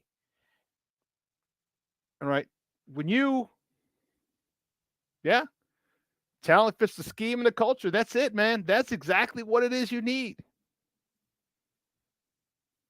And the Bears are doing it. Yeah, dude, they're gonna be physical. You don't think, man? Wait till the pads come on. You see how many turnovers they're causing now? Pads aren't even on. Pads are not even on right now. And you listen, everybody's talking about the cornerback, the safety, Brisker, and why do I always keep forgetting the cornerback's for name? I always keep forgetting him. Kyler Gordon. They're talking about Gordon and Brisker. Why? Gordon's picking the ball off. Brisker's creating fumbles.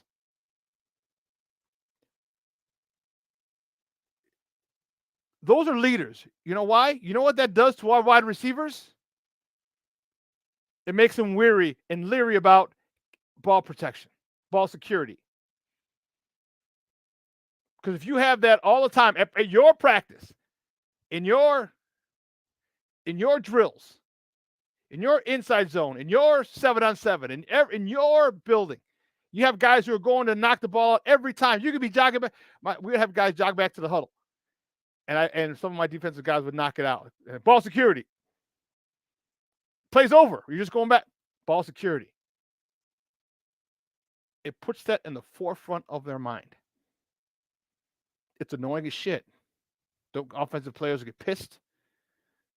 They'll get pissed about it. All right? Because defensive guys will always toe the line. Always. And offensive guys hate it in practice. He hated it. And then I was defensive coordinator. I was like, do it. But it puts that in the forefront of their mind. Ball security is huge. Because what you're not going to do is you're not going to lose games. Another team might beat you, but the Bears will not lose games. They will not lose the games themselves. And that I could take a loss. I could take a loss if we lose by 11 losses, 6-11. If the 11 times that we were in the L column, the team beat us. Don't lose games. Have the other team win games. Beat you. And I'm cool with that, as long as I see improvement. But this defense, watch it. Watch the mentality. Watch the attitude.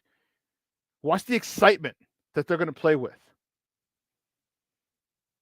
Which, again, leads me to my point why you didn't get a number one receiver that, man, turn the ball over, get the ball on the 30-yard line going in. You know damn well who that ball's going to first. Damn well, because if you know who's going to, guess what? That means everybody else is single covered. If I can't get it to him, I'm getting it to him or my third option. But I digress. I'll have to wait for our number one receiver next year, unless we make a big trade this year. But I don't see that happening. So I stand. Don't get me excited. Now you got me fired up, Ivan. You got me fired up. Thinking about the way this is going to, about the way the Bears are going to surprise people, a lot of people. See, and this is why you don't listen to the they call them blog boys and people who don't understand the game. Building a culture is huge. Seeing it from a different eye, from a trained eye, is huge. Brandon, you know what, baby? I am about to go full on slick Rick Daddy. See, most of you youngsters just caught the old Ric Flair, baby. And you just saw it. You didn't catch cocaine Ric Flair. That's what it was. That's another one. When he's talking to Tony Schiavone in WCW. Man, this was the dude. But I digress. I'm fired up and I'm excited. And the more and more, the closer it gets, the more excited I get, because this is how you build a team. This is how you build a winner. This is how you build a contender, a perennial contender. Now we got to see Coach E do his job. You got to see Coach E. So we've seen Ryan Poles do exactly what he said he was going to do. Now we need to see Matt Eberflus follow through. We need to see the hits mantra. We need to see the players and holding players accountable. We need to see players who have shit games. Boom, you're benched.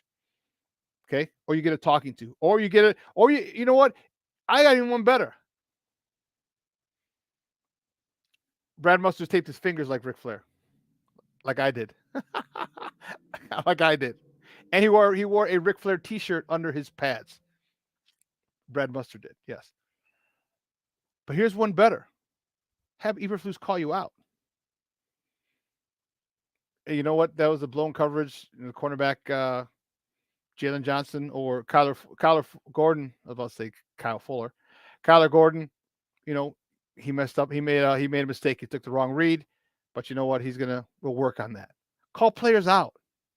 Put them on Front Street. Hold them accountable. Offensive player, if you're a player, period, do you want to get called out in the media by your coach? For a brain fart, brain cramp, or screwing up, you want to get called out by your coach? No.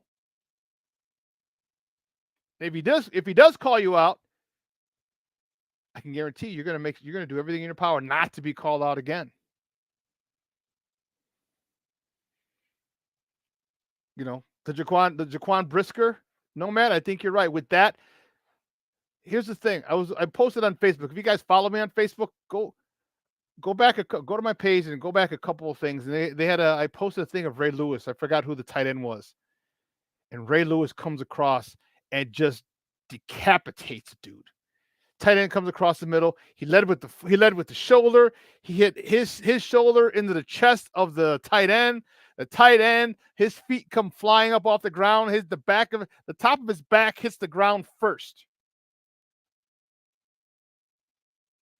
And I was like, this is such a beautiful thing. Jaquan Brisker is that type of dude. Jaquan Brisker's bringing that back to Chicago.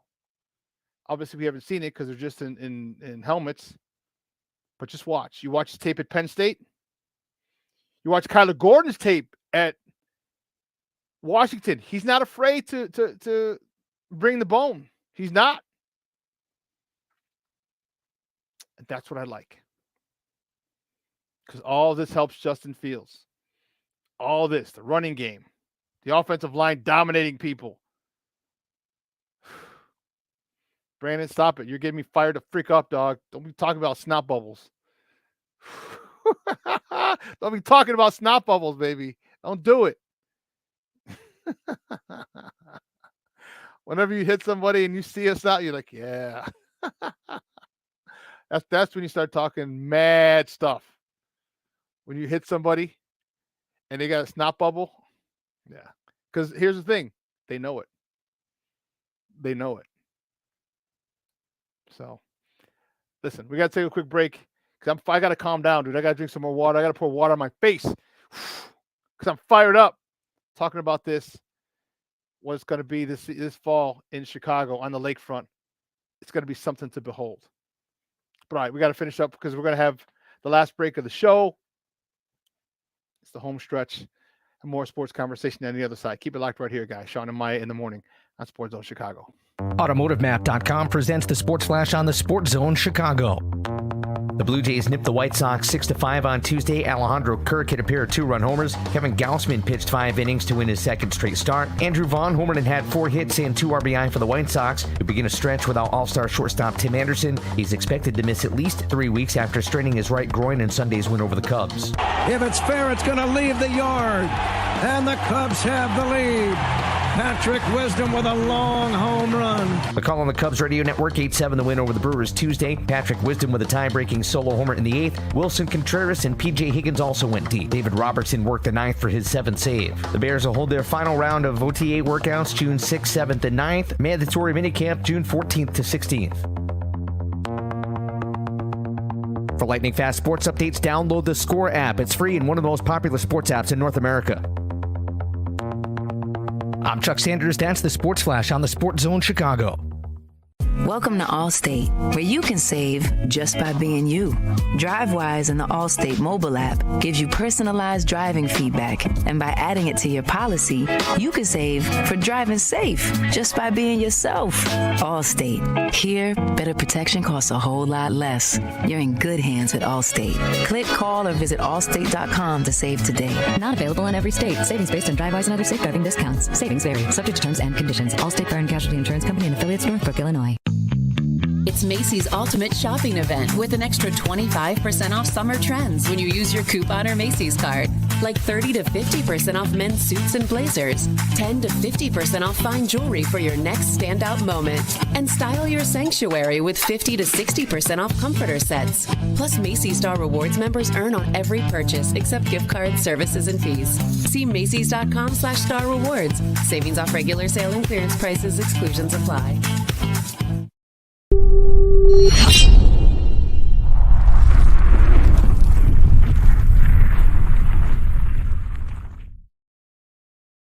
The edge or disposition that you kind of take out on the field.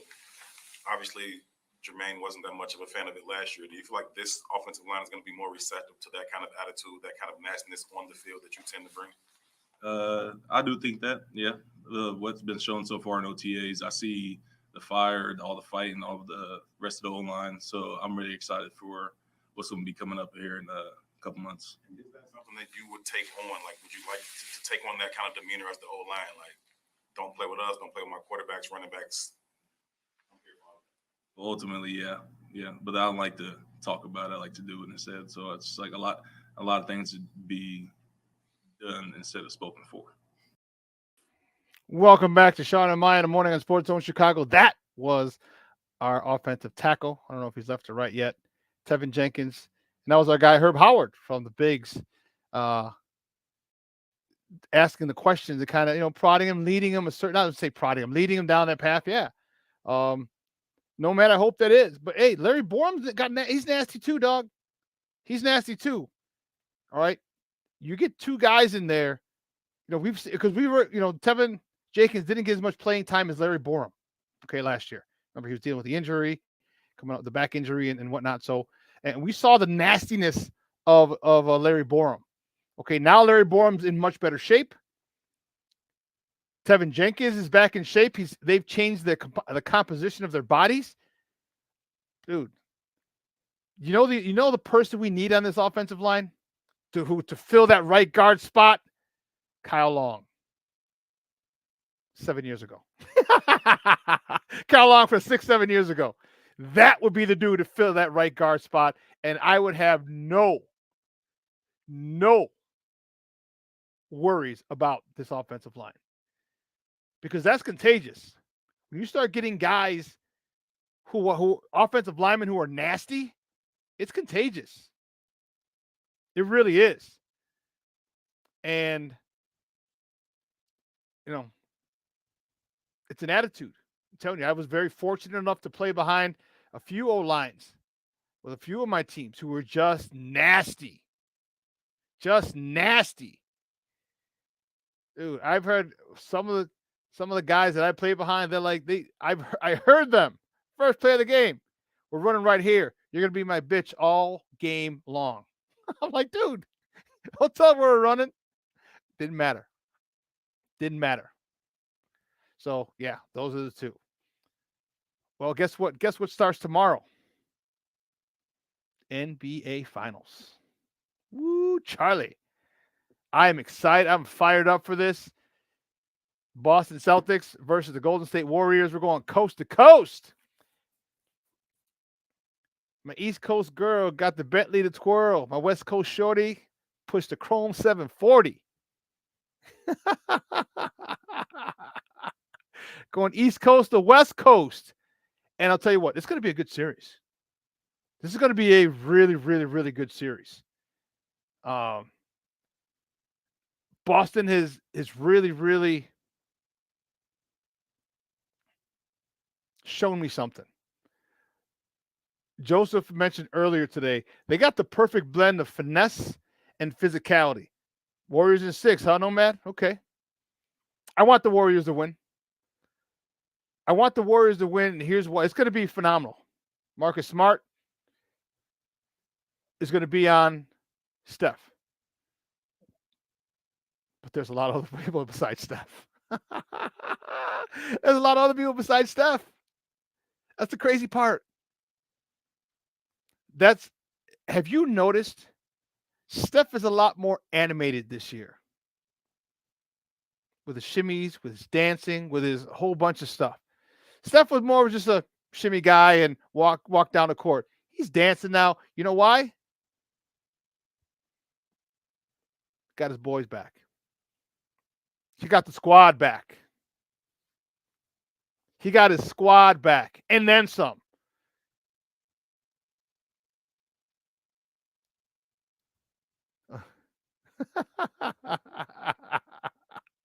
You know it, Brandon. You know it.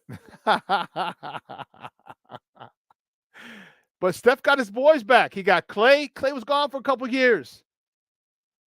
ACL, the Achilles. Think guy was working with Jackie Moon.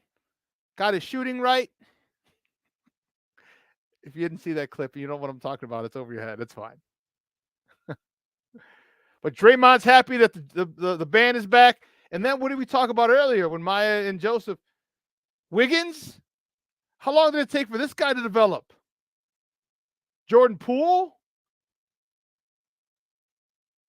Jordan Poole is doing some Splash Brothers type of stuff. Dude, Jordan Poole is out there acting like somebody called him a jive turkey. All right. And back in the 70s, you do not want to be called a jive turkey. That was the ultimate insult. But Jordan Poole, this is a guy from the G League. Like, why can't we find guys like this in the G League? Wait, maybe you need someone, you need a culture to develop them in, to take them under your wing. Like I said, you might even get Gary Payton a second back. You're right. You might say what you want about Draymond Green, and all of it might be true. But he's that charismatic dude in the locker room who'll make you play above your head or make you believe you're somebody. Because there's no reason a G League guy should be doing what Jordan Poole's doing. Jordan Poole will be a number one option on many teams in the NBA. Many teams. But you just add that to the mix. Steph got weapons now. Oh, you Marcus, you want to guard me? Got you. All right, Clay's gonna go off. Draymond's gonna be inside. Or he's gonna have a tough matchup. As I get it wrong, you got Tito Horford back for Boston. First person in the Dominican Republic, born in the Dominican Republic, to make it to the NBA Finals. You talked to him the other day after they clinched it, and he was talking about how the people at the back of the island watching them. I'm happy for him. Jalen Green. Did you even realize Jalen Green's Dominican as well? I didn't know that. He came and said, yeah, soy Dominicano también. I was like, get out of here, tú eres Dominicano. Okay. This is the one where Steph goes, if Steph wins and wins the MVP, the finals MVP, now he's closer to the top of the greatest of all time. He's not the greatest of all time, don't get me wrong, but he'll be in that conversation. Four, and they're not done yet, but right now he'd had 4 titles if they win it. 1 finals MVP, a couple of MVPs, league MVPs. Yeah, you're in that conversation because you're in the conversation. You're in the greatest shooter of all time. Him, Bird, maybe Ray Allen. Man, if Mahmoud Abdul-Rauf didn't get blackballed, he'd be in that conversation. Reggie Miller. Steph's in that category, and he's pretty high in that conversation. But the greatest of all time, you win this one with a finals MVP. God forbid you win another one. You don't have to be a finals MVP in another one. Just win another one. You win 5? Woo. But let's stick with this one now. And here's why Steph's got it. Here's why he's got his boys. You going to guard me, Marcus Smart? Bet. Clay, got you. Jordan, Poole, got you. Wiggins, got you. So what are they going to do? Are they going to is Marcus is he going to guard everybody? Because when he goes off of Steph and he goes to Clay, because Clay's on, guess what? Steph can. You know what Steph can do. Steph comes across half court on the logo. He's in range. Or he'll give you that eyebrow fake and give you the jump, and he's going to go right by you. This is a big, big series for Steph's legacy. Are they? And I know what Nomad's saying, I think is correct. What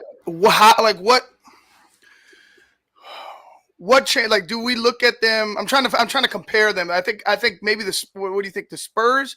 I mean, the Spurs never really dominated back to back like that. I mean, they do? Yeah, they did. They early in that when it was Tim and David in the 90s, they went back to back. I believe. Did they not? No, I think they just kept going. Okay, but regardless, they've always been in it, and they just seem to always have they seem to be involved in the playoffs every single day. They're a threat every single year. This year in particular, it's just different because it's not only Steph, like the entire team's doing it. Then you get Clay back on top of that. It's really a team effort. I'm trying to figure out because I believe Nomad's right. I'm just trying to say what do we compare them to? Are they their own animal? You know what I'm saying? Like I'm trying to find out. I'm trying to think like who do I compare? Can't be like the Lakers dynasty. It's a dynasty all in itself. I feel like maybe, you know what I mean? Maybe I'm trying to find something that's not there and they're just who they are. I think they are. I think they might be their own animal, their own entity. I mean, because look, I would say the Bulls, because remember the Bulls, they still had Scottie and Mike. The Warriors still have Clay, Steph, and Draymond. Okay. But the Bulls didn't have anyone on their any of their subs who were pretty close to Mike and Scottie. Like Jordan Poole is pretty close to Steph and Clay. He's not there yet, but he's like right here, the way he's been playing all year. And Wiggins might be a step below him. I think everybody on the Bulls team knew their role in both three-peats. But I don't think the talent of any of the subs was up there. They were especially at Craig Hodges. You had John Paxson. You had Kerr. You had Rodman. You had Horace Grant. All those guys did their role, did their thing. But Jordan Poole can take over a game, and he has. Wiggins, I don't know if he can take over a game, but Jordan Poole can take over a game. There was nobody else on that Bulls squad, either of those two three-peats that could take over a game. You know, we could be talking about a 5-time champion. I mean, in a row champion, the Golden State Warriors. You know, I mean, if you don't collapse 3-1, you know what I'm saying? Yeah. I don't want to say collapse. I think it was just, I don't know what happened. And then Clay doesn't go down, you know what I'm saying? Like, I think we have a different idea, even with KD, you know, being there and then being gone. I feel like we look at it differently because this team was so close to being probably closer to the Bulls than any of us think. Like, then we could really imagine, because I feel like they were just that one or two things go their way against the Cavs, and another thing goes their way, against the Raptors. It could be a different ball game. You know what I'm saying? As far as how we look at them as a dynasty, they could. But you know what? Here's the crazy part, Ivan. They're not done. They're not done. You know what Jordan Poole did, and Wiggins done? You know what they've done? They've made Clay and Steph more dangerous. They've extended their careers because now Clay and Steph don't have to drop 30 each. They could score 25 each, and guess what? Now Poole can score 25, Wiggins can score 25, and there makes up the points from the other two that they, instead of them dropping 30, 35. What they've done is they've extended. They don't have to put forth all the energy anymore.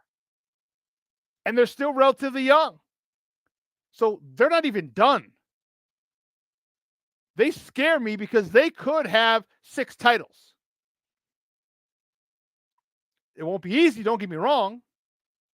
But they will be in the playoff conversation if they stay healthy for the next 5 years. For the next 5 years, they will be in a playoff conversation. or the NBA Finals conversation. Well, they get there or not, that's another story. But they will be I could have been a contender. They will definitely be contenders. And it's a beautiful thing. How can you not like Steph? How can you not like Clay? You can easily dislike Draymond. That's fine. But you can't deny what he brings to the table for that team. How can you not like Steve Kerr? With a big assist from Mark Jackson. I definitely don't want to leave him out. But how can you not like this team? You got a guy from the G League who's stunting on everybody. And then a former number 1 pick who's like, man, I know it took me 15 years to get this good, but I'm here now. In Wiggins. Nomad, they are definitely built to win for a while. Because it could go to the point where Jordan Poole and Wiggins could actually carry this team. In 5 years, 6 years, when they're 35 or 37, I'm talking about Steph and Clay, Poole and Wiggins could be the go-to guys on this team. That's how they're built. Crazy. So it's going to be interesting. I would really, really love the Golden State Warriors to win it. Kind of like an FU to KD. Because this thing, think if KD never left.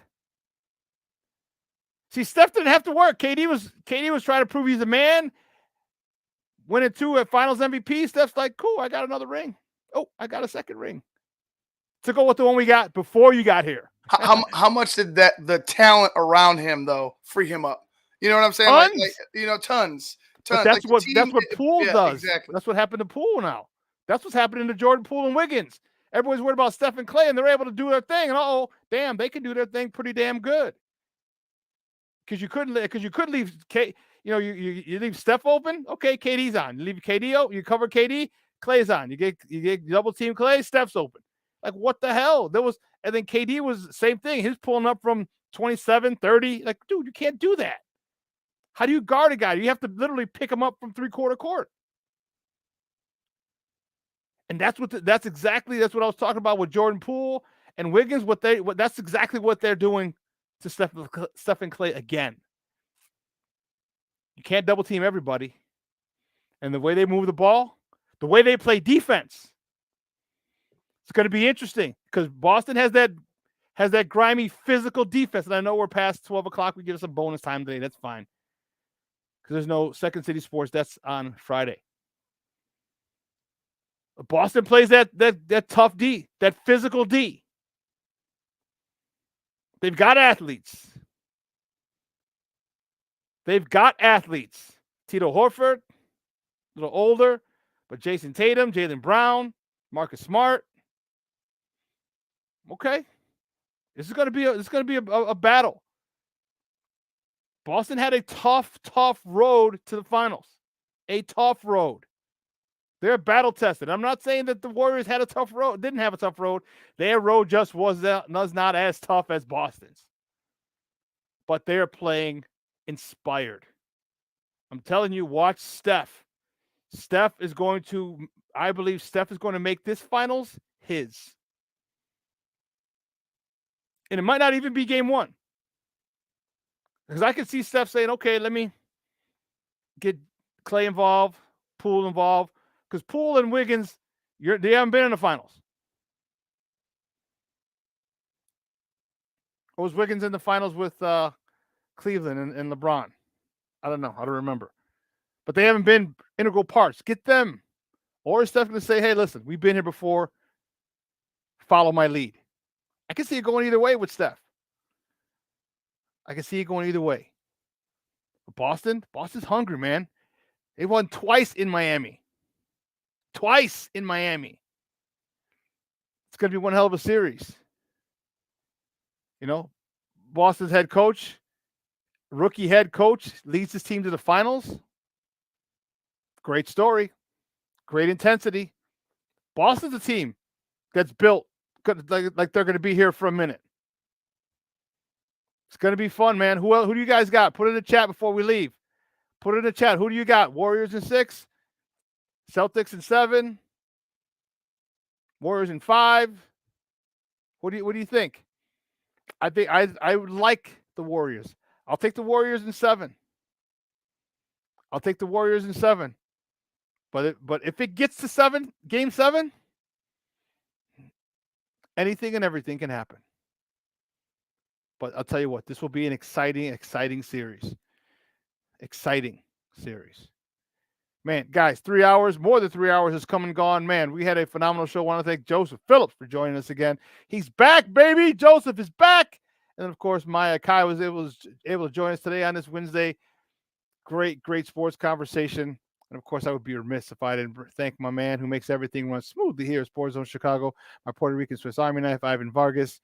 Man, it was a phenomenal show. And I want to thank you, all right, everyone, for tuning in. Nomad in the house, Brandon in the house. Brandon, I'll get those out to you today or tomorrow. Cornelius Squalls in the house. Junior, Armando Lara Jr. in the house. Man, we had Marshawn Walls in the house. Man, all these guys, and you guys were active on Brandon Livingston, active on the chat line.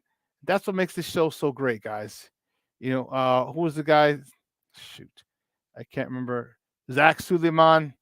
He was in there. There's one guy that I wanted to mention. Sophisticated Thoughts. Thank you very much. These guys, everybody, your contributions. Look at the chat line. This is huge. Mr. Smokefella himself. Bernard Mall was in the house. Cornelius Squalls. Man, phenomenal. So you made this show awesome. Your comments, your questions, your interaction. That's what makes this show great. Make sure you talk to your peoples. Share this on Facebook, on YouTube. Follow Sports Zone Chicago on all social media platforms. On Facebook, on YouTube, and on Instagram, we are at Sports Zone Chicago, and on Twitter, we are at Sports Zone Shy. So I also want to thank Elliot Abaez, our executive producer, Clarence Council, our social media guy. So for Elliot, Clarence, Maya, and my guy Ivan Vargas. Guys, don't forget to check out Sports 101 tonight with Jamar Harp. 8 o'clock to 9 o'clock should be a great show. Yes, it will be. Guys, we're going to take a 45-hour break, and on the other side of the break, man, we'll see you on Friday. It'll be TGI Mickey Ficky Friday. This week is moving fast. So I hope you had thanks to the Memorial Day weekend. We'll see you Friday, man. I'm excited. We're going to talk about game 1 of the NBA Finals, which is happening tomorrow. And it's going to be, we're going to see. It's going to be 2 heavyweights. James Rossetti, thank you for tuning in, Papa. I appreciate it. All right, guys. So until then, have a great weekend. Enjoy. We out.